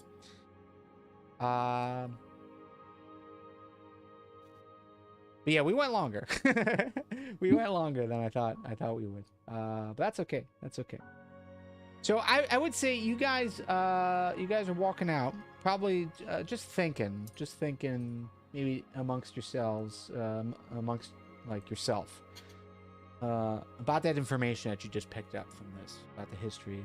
It was a bit a one-sided conversation as far as mostly to Vels, not initially to the other two. But I think as you guys are walking from the guild, from the Records Guild over to the Adventurers Guild, for you guys to pack it in for the rest of the night. Is there any out loud conversation happening, or are you guys just kind of thinking to yourselves about things? Yeah, I'm gonna say something both to Wisp and Calgrim. So, I wonder if any of your people would know anything of our past as well. Because the elves and dwarves were also here before the settlers arrived. I do wonder too. I haven't heard much about this at all. If any, I've not heard single thing mentioned about this by the dwarven ancestors and their stories, but not a word at all. Fascinating to see that the different species coexisted like that in an age that long ago. It was, yeah, like fascinating. Well, my people are Real rather quick long-lived. interjection. Just real quick interjection. Because I'm trying to go back in my mind. Because I didn't actually write this down. But Calgrim and Wisp, I don't recall. You both came to the island from elsewhere, or do either of you have family that were here before the settlers arrived? It's a bit open-ended, so I guess we can go either way, but I'm just curious of what you guys had determined in your head. I think I would have grown up here. And so I would definitely have family down there, but there wasn't a whole lot of us, and so it was mostly just my family that I'm familiar with. I've met other elves and whatnot, but I haven't learned a lot of history per se. You've been here. Okay, so you're 80. Mm-hmm. You were born here, so but you don't know if your family has always been here.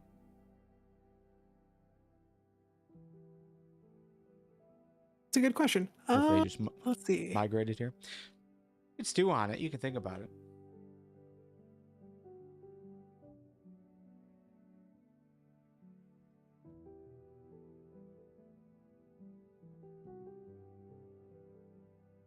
And the same thing for you, Calgrim. Do you recall what direction you guys were going? As far as your history here, I mostly because I don't have an age for you, so I don't know how old you are. So, were you did you come over on the boat, if you will, or were you born here? How old are you? I imagine Calgrim would have probably migrated here, possibly at a very early age, so probably wouldn't have remembered too much of it. And then they probably would have settled in their area in the mountains, where I suppose he kind of spent most of his life there. So it would have been very, very early stages. He would have migrated over, so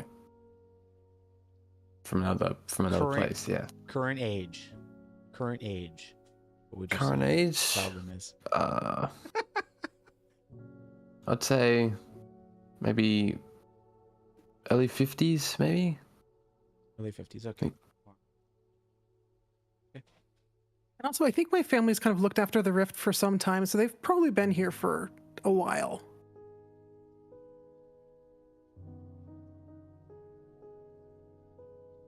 So you have okay, so I would say Calgrim, it seems like your family migrated here, so it's possible that, or it seems likely that you wouldn't know much previously. Yeah. what was here before. It sounds like Wisp, though. Maybe there is some details that could be knocked out. Maybe, you know, it's maybe something that's never been spoken to you about, or at least per your memory. But you might know some people to talk to. Could delve on what they know. Yeah, that sounds fair. Okay, continue your conversation.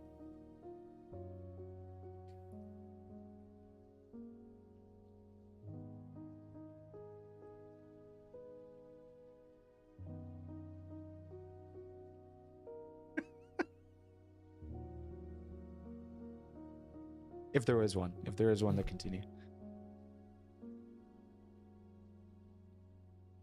I think Wisp would be interesting to think about, like, all the different artifacts that could potentially be out there. Just kind of wondering where they might be and when they could come across them, and I imagine she's just kind of talking nonsense for a bit. Yeah. At the Adventurers Guild, I would think there would be a continent map somewhere, maybe hanging up. But everybody roll me another person. Well, no, just Wisp. Wisp, roll me a perception of when you're looking at that other map. Perception. Actually, everyone roll me a perception. Yeah. I'm gonna take that back.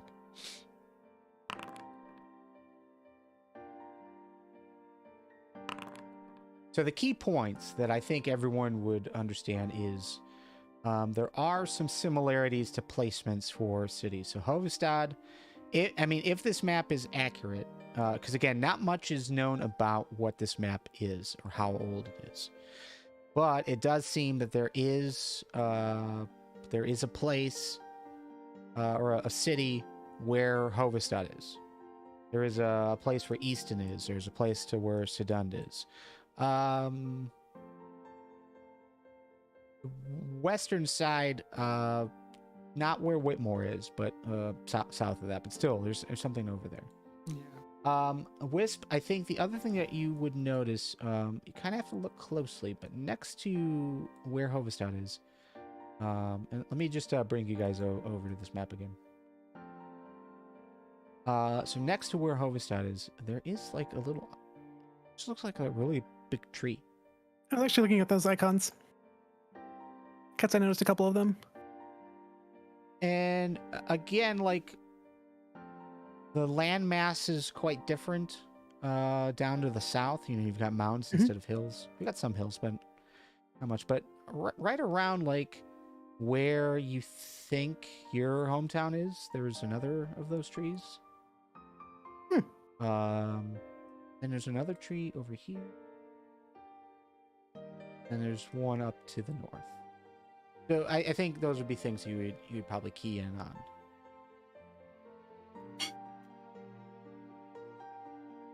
Oh yeah, and the fact that there's also, it seems like now there's more landmass to the southeast as well. So, however that happened.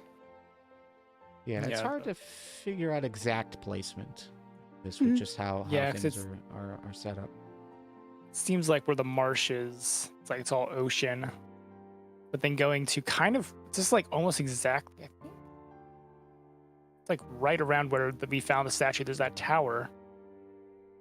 So that's interesting.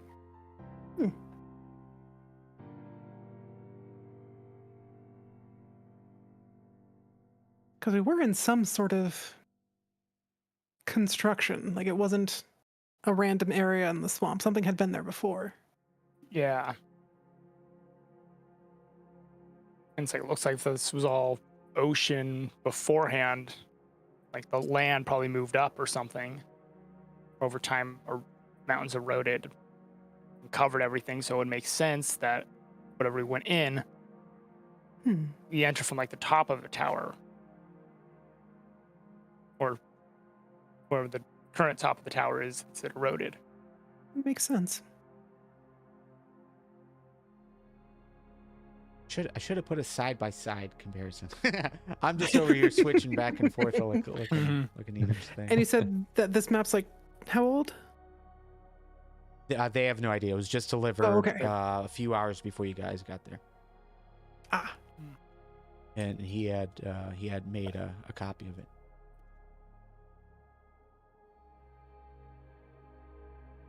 Pretty good copy for only a few hours.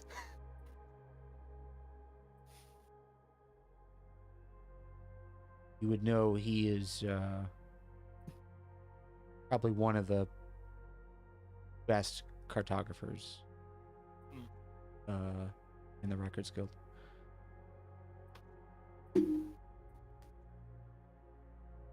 Yeah, Wisp was just wondering how all of that, like how old this map must be for things to have changed, or if something drastic happened that caused all of the geology to suddenly shift.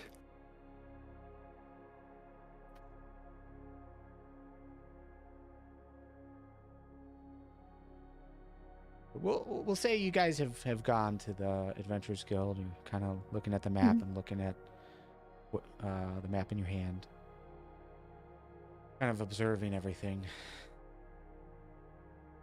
The Adventurers Guild, probably like where you're standing is like back of the lobby, like the far wall of the lobby.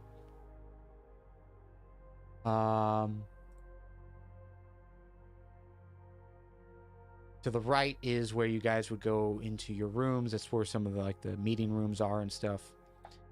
And then the left is to where like the tavern is. But you guys are kind of standing there talking amongst yourselves, and then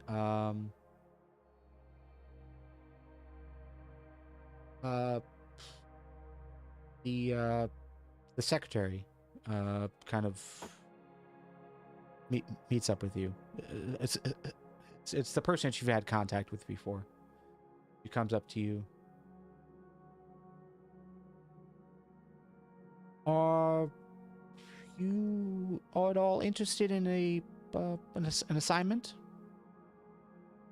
The captain would like you to get involved in something.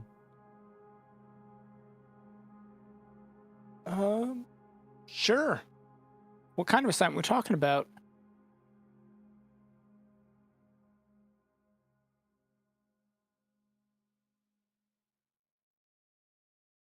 Follow me. And she begins to walk back to the right. To the right, towards one of the offices, to the meeting rooms, and walks in. And kind of waves you guys forward as she holds the door behind you. Roll up the map and follow.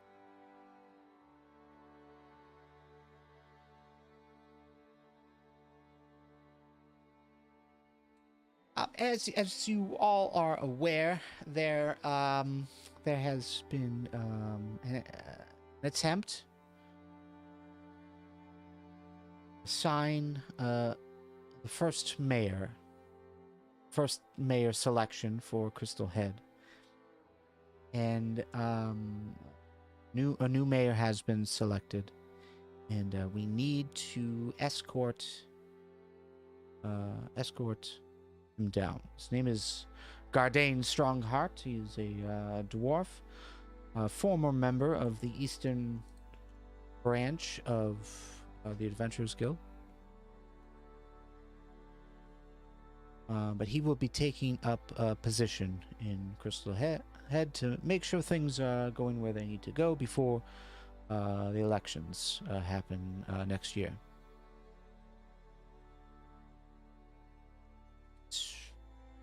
Roughly, I mean, you guys are aware you're from Whitmore, so you'd be escorting him from here to Whitmore, and then from Whitmore down to Crystal Head. You don't necessarily need to be involved in that last piece, but at least getting him to Whitmore is what's important. We do need some strong members of the Adventurers Guild to tag along with everything going on with You know, the shifters and the red knives and all that. Is that something you'd be interested in? It would take you back to the west.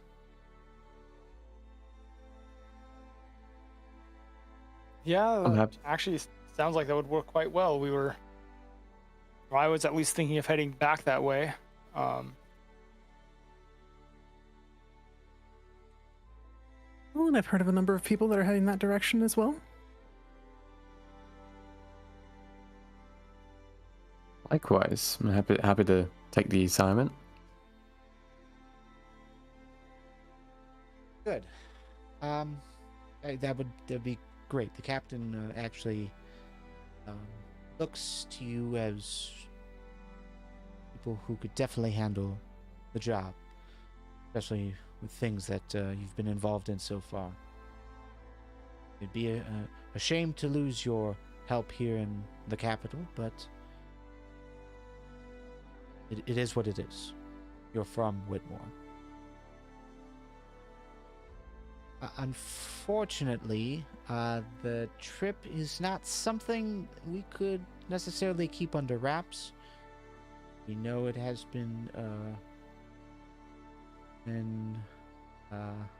made aware to the Gazette reporters, so I'm sure it'll be in the next newspaper.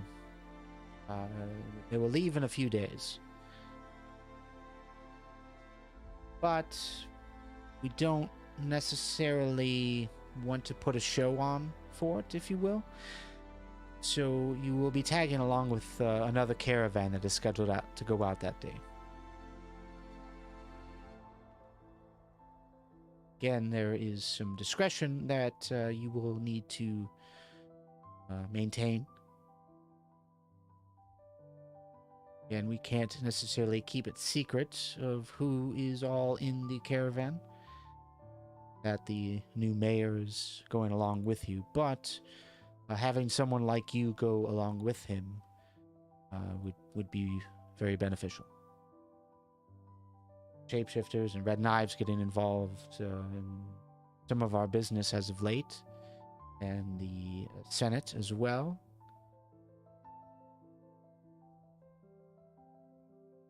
Your job to kind of monitor the situation. Watch who's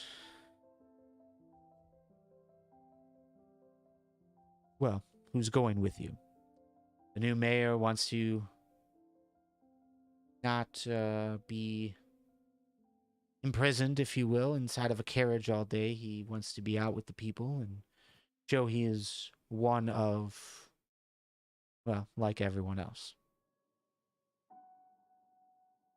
So protect him, but also just be mindful of the situation and who could be joining the caravan as you travel. That all seem reasonable. Yes, it does. Makes perfect sense. We'll do our best to remain diligent. There will be a few stops along the way. Golden Grove, Pumpkin Town. The mayor will be spending a day out in each. Instead of the normal, I think, 4-day travel, it'd be more like 6 or 7. Needs to negotiate trade agreements and rub elbows, if you will.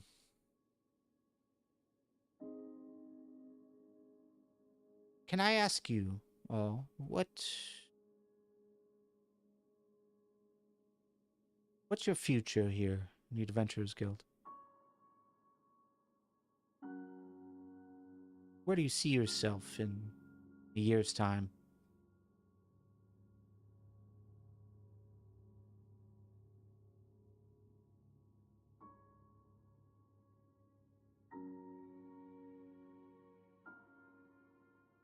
It's not so much where I see myself, but kind of is. I've been trying to bring my people and integrate them more closely with yours.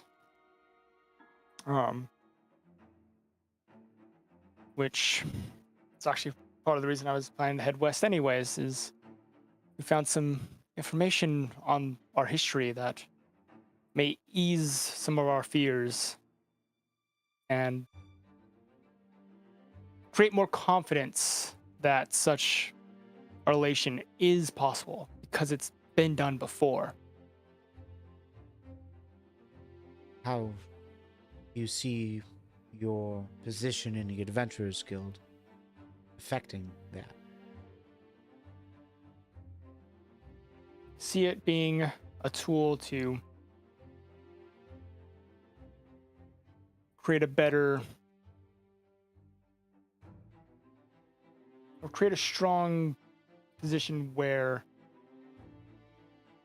I can help bridge our gaps and bridge what the divides between our peoples.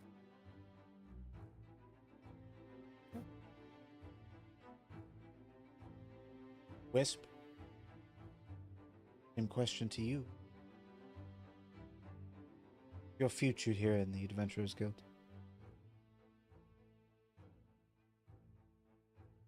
I'd like to continue as long as I'm needed, but at the same time, trying to gain some information about where I come from. Aside from what I already know. But for now, I'm content with helping who I can, protect who I can, keeping these two alive.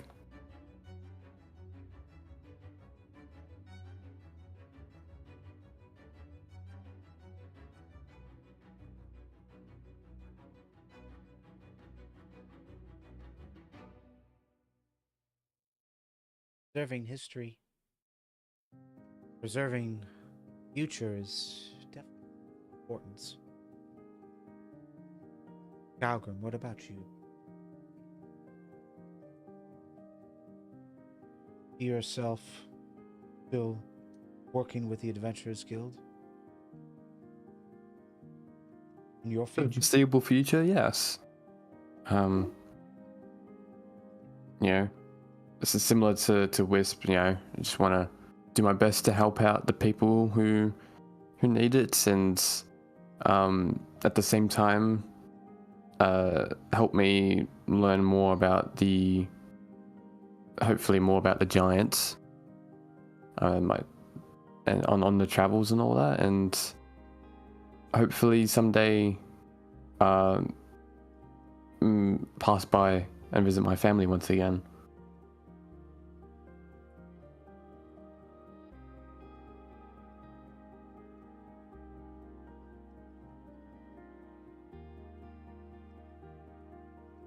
Well, the guild has much interest in you three.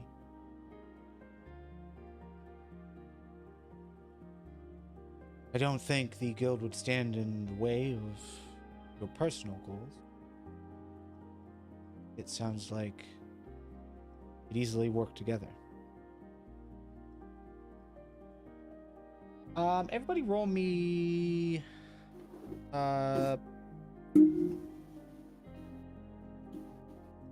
D20.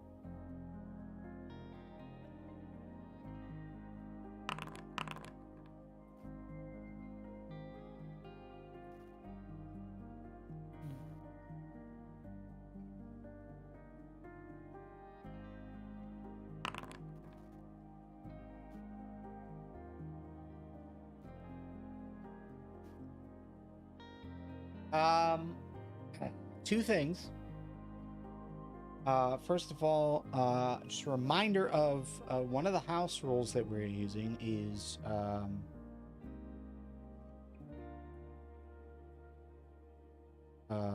forget. I forget what it's called. Give me a second. Let me try to pull it up. It is from Tasha's Cauldron, and it is called. Was it one? Group assistance. That's right. Group assistance. And basically, because you guys are working for the same patron, which would be the Adventurers Guild. You can give each other advantage on a roll. Any roll. Usually it's like a skill check or attack, but I think in this situation, it would be usable here as well. So if you guys wanted to give one another advantage, re-roll this. Or if you don't want to use that for some reason, you also have DM Inspiration. Allow you to re-roll as well. Might be worth using here. I'll give Vel's advantage. Okay.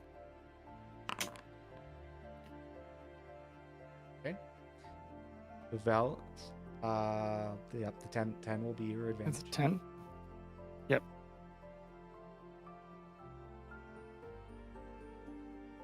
And then do we each have DM And- inspiration? Yeah, everyone has DM Inspiration at the start of the session. And give me a second, let me pull up some. If that's the case, I'll probably re-roll mine. Yes, you could re-roll with DM Inspiration, or again, if you guys want to hand each other the ability So- to re-roll, you can do Yep. so. I can It's give. one of the So other. yeah, Vels Wisp can has already give. done that. Yeah, so Vels can give Calgrim advantage.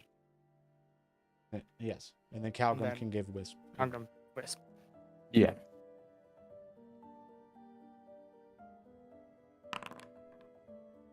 Wow. All right, Wisp. You'll take that 11 then. Yep. 16. Okay, 16 for Calgrim. That'll be your double checks.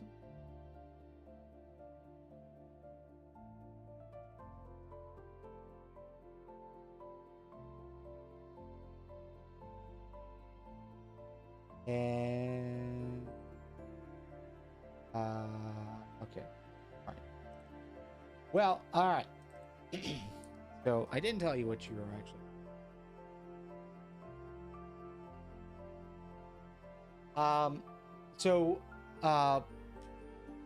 Once you guys had entered in this room, you would have noticed that she kind of closed the door behind you. There's just the four of you in this room. But she's asking you guys questions. I think it'd be very apparent that she's seemingly looking for information. She's very, I don't know. I would say at least some passive insight, passive perception would suggest that she's looking for some details here. But you guys give her answers. And you see her turn away from you and just kind of like take a deep breath.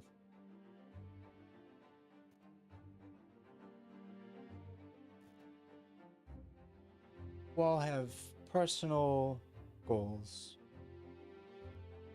that I think would align with our goals.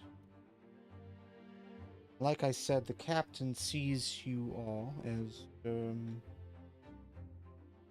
important. Not just for the Adventurers Guild, but for the continent in general. I'm going to give you some information here. I'd like you to keep this to yourself. Again, discretion is very important.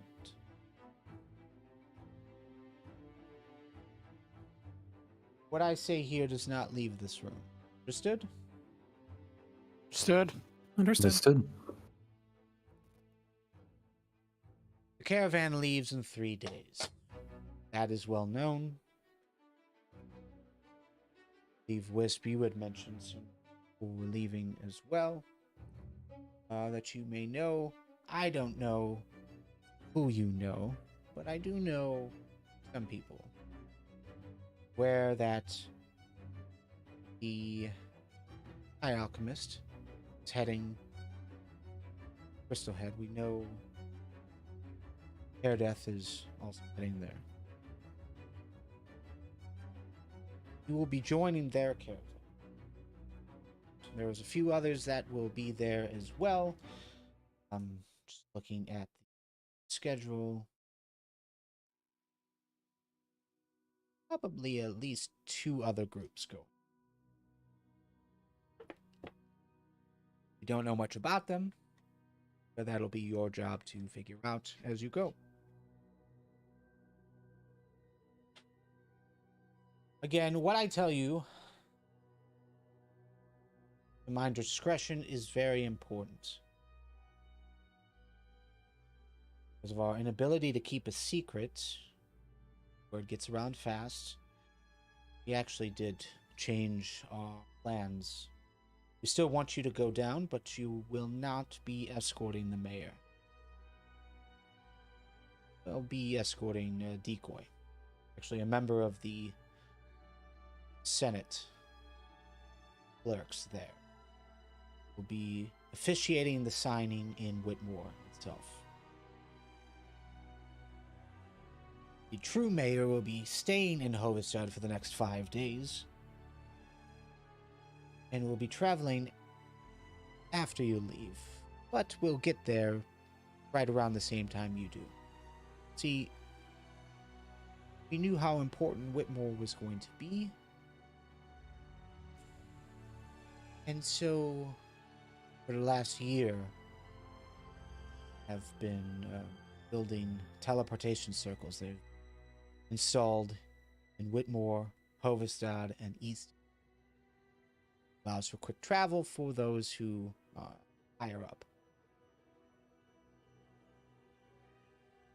But that is how the mayor will arrive in Whitmore right around the same time that you get there. You will just need to alert us when you do arrive. In the meantime, because it's Decoy, say play it off as if that is the mayor. Do his bidding. Follow his orders. Keep watch. Everything that takes place. And do not let that information slip out. It is likely there will be separation. Once in Pumpkin Town, once in Golden Grove. When he's making his negotiations, you do not need to be there. There are other guild members that will be with you once you arrive. It's not, might not be able to. Other agents. But he will be protected. So again, feel free to do whatever is needed.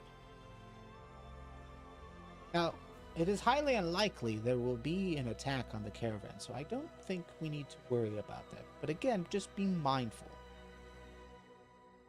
Possibility is always plausible. Indeed. Thoughts, Better concerns, to be questions? safe than sorry. Yes, very much so.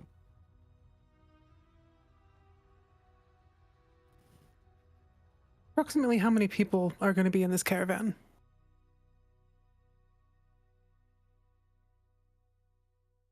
The 3 of you plus the mayor. The high mage. High alchemist, that is. Air Death. We believe that 3 other groups will be involved. Some from the Merchants Guild. Some who are traveling through from Easton. We assume that Red Knives will be represented in some fashion. I would say you would have at least a dozen. Maybe 2. Caravans leave all the time.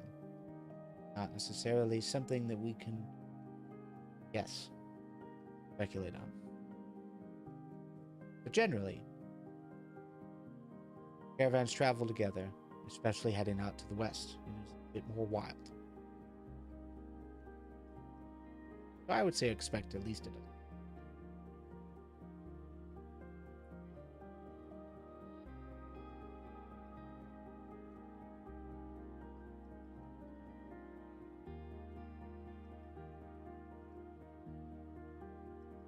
Any other thoughts, concerns, questions?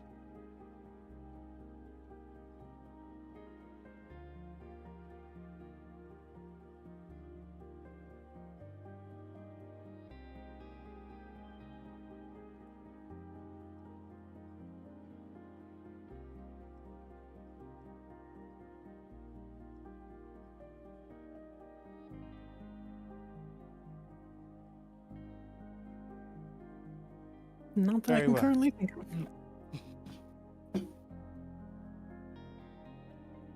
That is the assignment. Again, know what's really happening. You're not alone out there. Don't feel like you have to hover.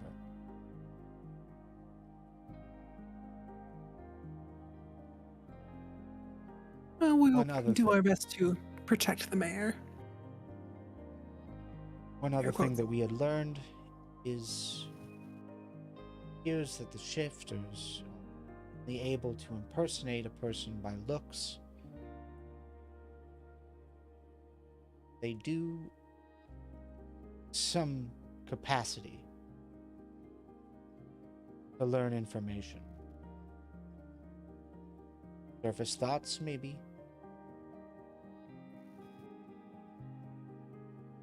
So try not to think about what we talked about tonight.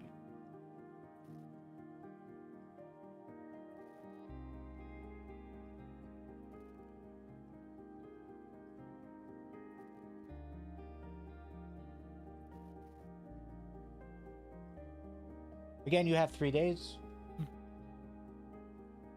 Caravan will leave in the morning.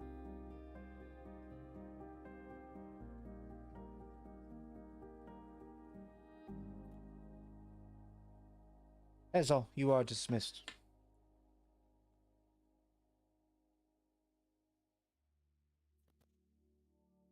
We will be sure to keep the mayor safe.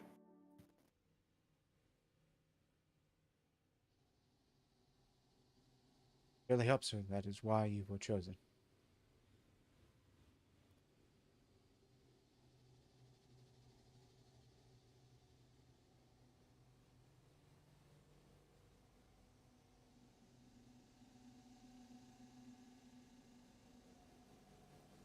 Okay. She opens up the door and walks out. Free to do whatever you want for the rest of the night, as well as the next 3 days. We can fast forward if you'd like. If there's anything in particular you guys want to do, even if it's just have a conversation, feel free to do it.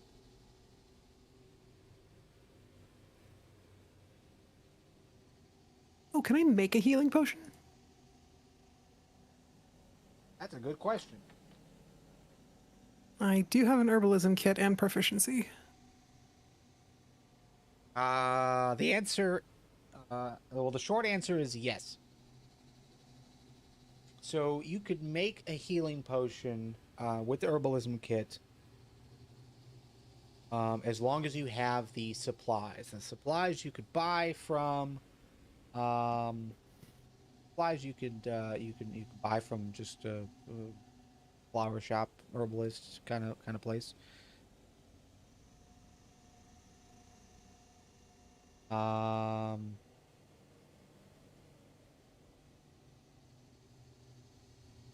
you would have to spend the gold to buy the supplies, but they would be half of whatever it is. So healing potion, I think the supplies, it's a 25 gold for the supplies. I don't remember how long it takes, but I would imagine you could probably do it within a night. It would be like an all-day thing.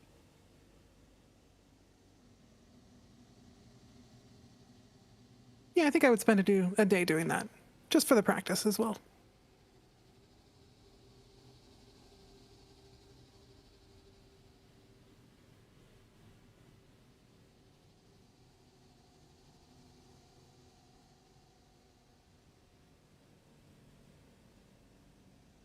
Always good to practice when it's safe.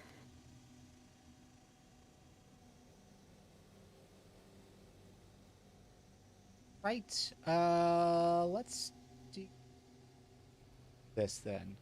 But yes, you could do that. How many would you like to craft? We'll come back to this later. But I'll say for today's purposes, you could make one per day. Like an 8-hour day. You would have at least 2 days to spend on this. I think I'll just do the one. And then whatever other business that we have, we can do that the second day. Okay.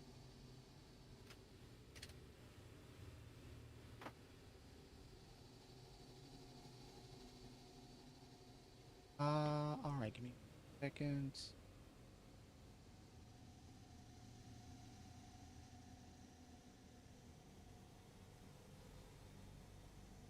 Leave it to the druid to throw a wrench in the mix. No, that's perfect. I used to remember how to do this because I also played a druid and I've done it. I just don't remember what going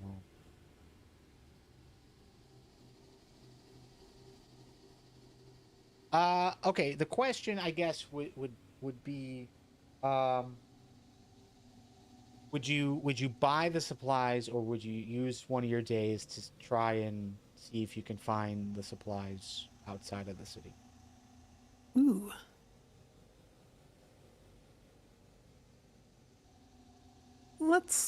Yeah, I'm gonna go try and find them. All right, go ahead and roll. Have you roll a survival or nature check. Wait. How do we do this? On your herbalism kit, you do have a dice roll option. I'm rolling it for you just so I can see it. So okay, so it pops up once you hit use herbalism kit, it'll give you what your ability modifier is. So your choice be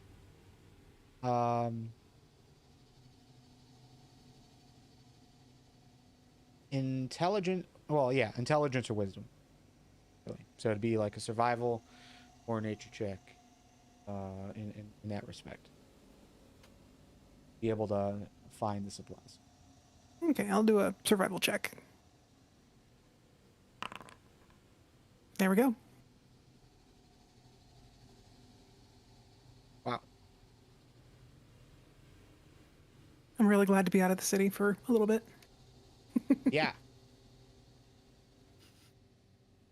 So it is a bit wild out there. Outside of the walls, you've got a little bit of farmland, but just kind of like walking.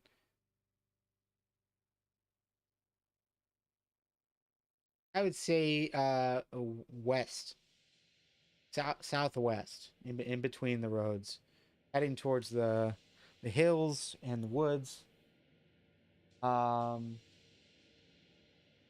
You would find a small cache. You'd find enough supplies there to make 3 potions.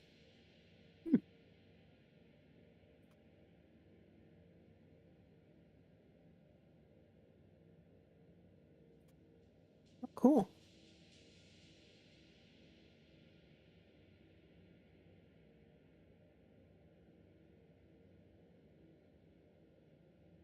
Well, at least now I'll have a little bit extra, so if we have some time in the future and the need, I can create more.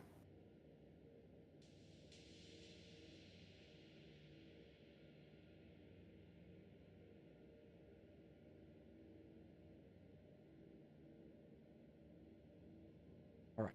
So you'll travel out for a day, just get out of the city, then come back, and spend the rest of the quote unquote working hours making your potion. Calgrim, Vels, anything else that you guys would want to do over those 3 days? Not really. Not really for me.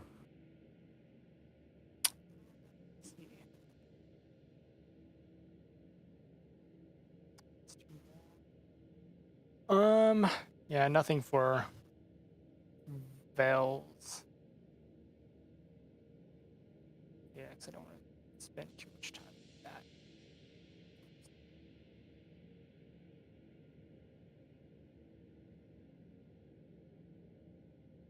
Okay, sounds good. I am confirming with myself. Downtime required to create a potion of healing is 1 day, so we are Okay. good to go there.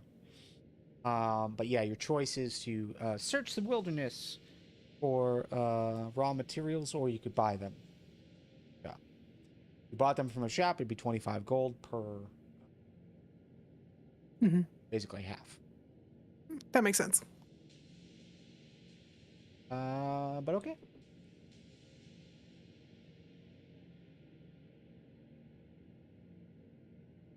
Yeah, you're able to craft your potion. Interject one of the sixes. Pretty easy. And actually, you know what? You made 2. You're able to make Okay. 2 in that time. Kind of figured out. Started one, and you're like, hey, you know what? While I start this one, I could work on another one. Got no distractions. Yeah, we'll say you made 2.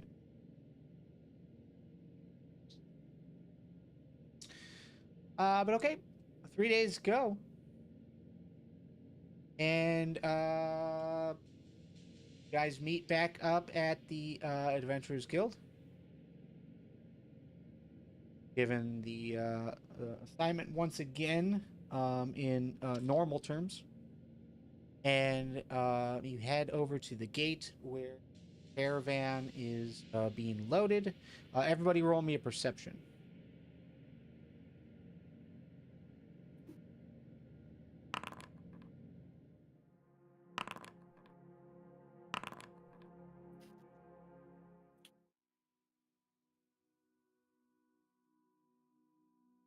Right. So as far as the caravan, they've gotten started before you arrived. Person in charge of organizing and whatnot, waiting for you. But you're going to see a total of 1, 2,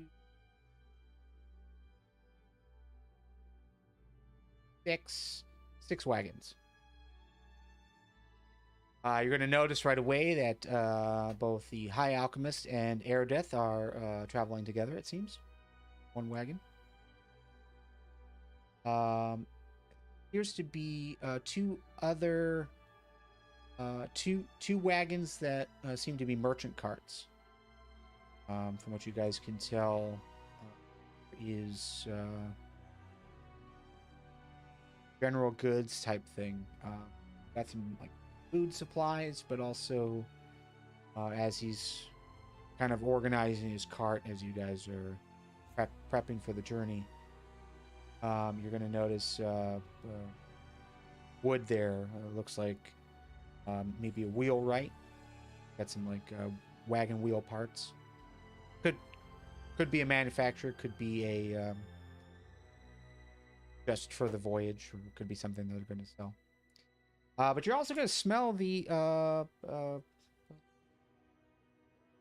wonderful wafting scent of fresh bread.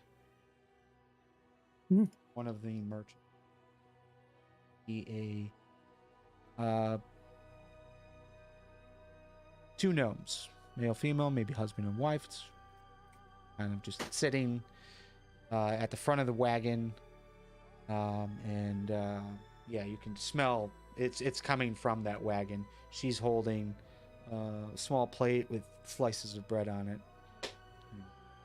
eating, nibbling. You're also going to see a what appears to be a family of dwarves. It's just it's 1 wagon, but there seems to be an older man, older woman.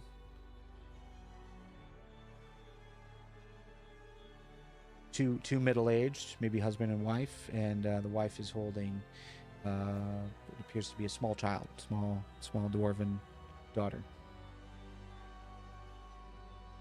And of course, you see the wagon that you will be traveling in with the mayor. You were given the description and of who this person is, and yeah, he's waving towards you.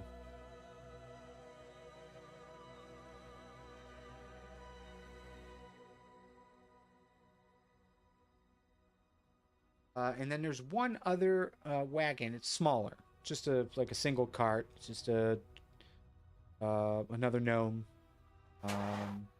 Has a pipe, just kind of smoking it. Running his hands through his beard, just kind of looking around, eyes kind of just like gazing. But yeah, it doesn't seem like he's got much with him. But the cart is kind of wrapped with kind of like a maybe a potato sack type quality of harp around whatever he's carrying.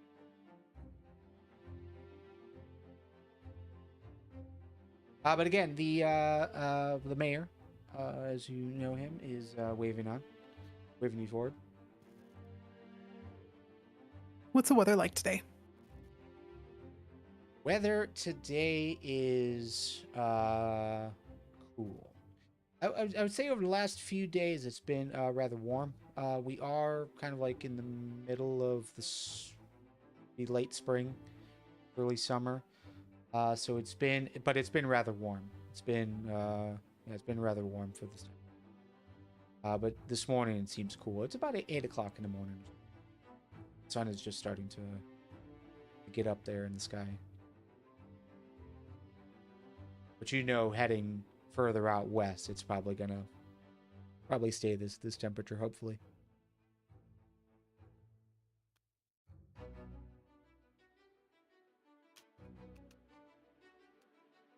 Mr. Mayor, it's a Hello. lovely day. Hello.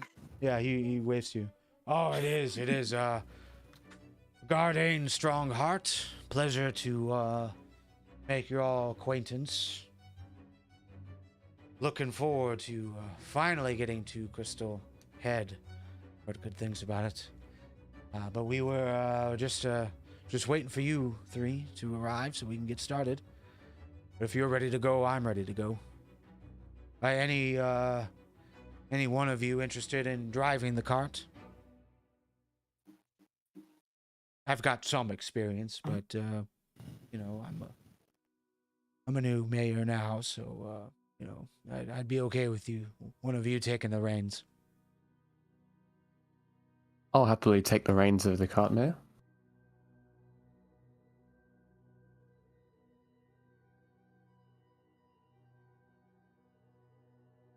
He reaches his hand towards you. You must be Calgrim. That's right.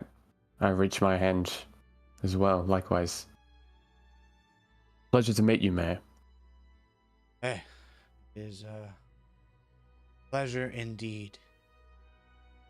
Wisp, Vals, it'll be probably a longer journey than you're used to.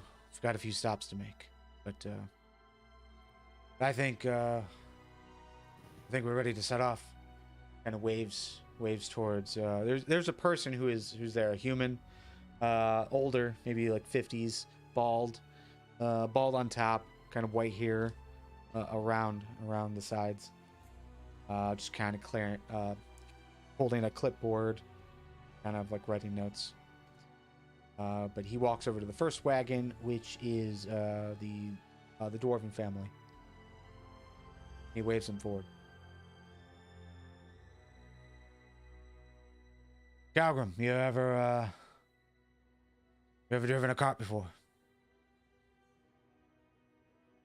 No. Though I'll happily give it a try. Yeah. It'll take a bit to get used to, but I'll help you along the way. The other two, there are some room in the back. I'd prefer being in the passenger seat. Some room in the back if you want to sit, or feel free to walk. And you guys look around. There are some other people that are just kind of walking. I think it's a nice day for a walk, and I also kind of want to be there just to kind of keep an eye out for anything, really. Okay. The wagons in Yep. front of you start to move. Vels, are you walking? Yes, Vels is walking. Calgrim, can I get an animal handling to get this started? Yeah. Take a hold of the reins. You sit down. 13. Mayor just kind of like motions with his hands of using the reins to make the horse move. But you do a perfect job. Starts moving, and I think that's where we'll end.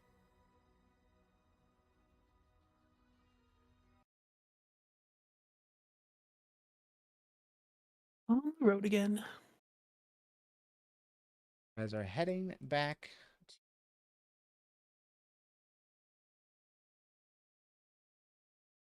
Thoughts?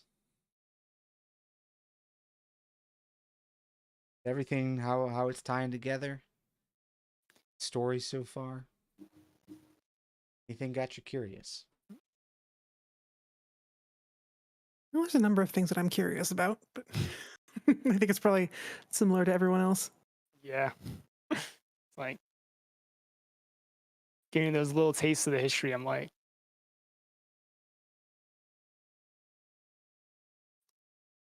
excited to find out more.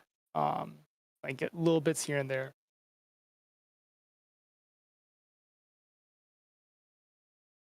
One piece of information that I didn't say out loud, but I want to say now is he said the map got delivered by another group of adventurers. We didn't really go into details on what that meant. So he would have given you more details on that. So that was actually an adventurers group that were going into that sinkhole. So he would have been sorry, sinkhole at the Church's Guild. So one of the other assignments that you would have seen. And he knows there's more information down there to achieve. But they ran into some confrontation that they wanted to take a step away from. But it seemed like it was a druidic. Seemed like all the signs pointed to a druidic order. It was something about nature. Seemed like they were protectors of nature along those lines. Hoping, from what he understood, they were going back down that night, using a little bit of overtime to head down to see what else they could find. So by the time you get to Whitmore, maybe that news might spread to you. What else they located? And where was it that they went? They said just south, or? Hovedstad, Churches Guild. Sinkhole. Oh. At the Guild of Churches. The sinkhole opened up. They were digging more graves for all the dead bodies that have occurred over the last few 10 days. you might remember. But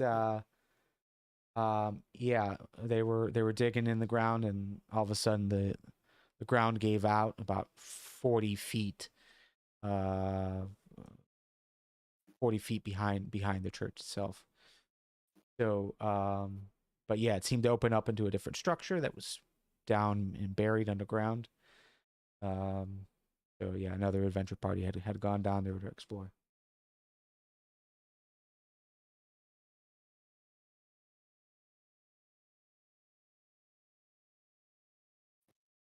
Something happened to the bodies that were down there? Because I'm also, like, another thing I was thinking of that I forgot to bring up is, I'm just wondering on the state of the stuff. Words are hard. The Shardlin stuff. Crystals. Yes. No,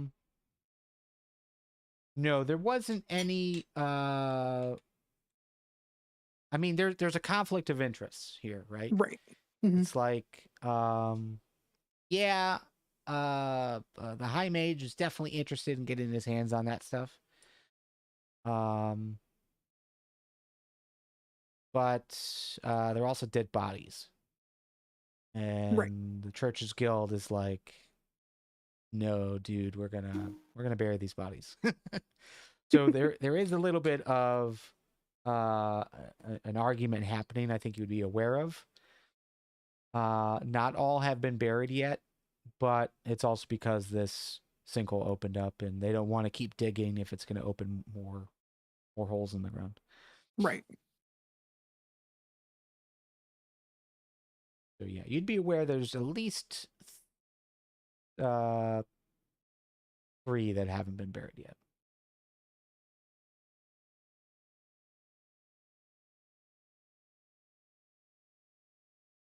With the Kinda Church's sitting Guild there involved, in and the I'm probably not. Wisp probably wouldn't try and take any. Although she was curious about seeing if she can get her hands on some, but it's not the end of the world.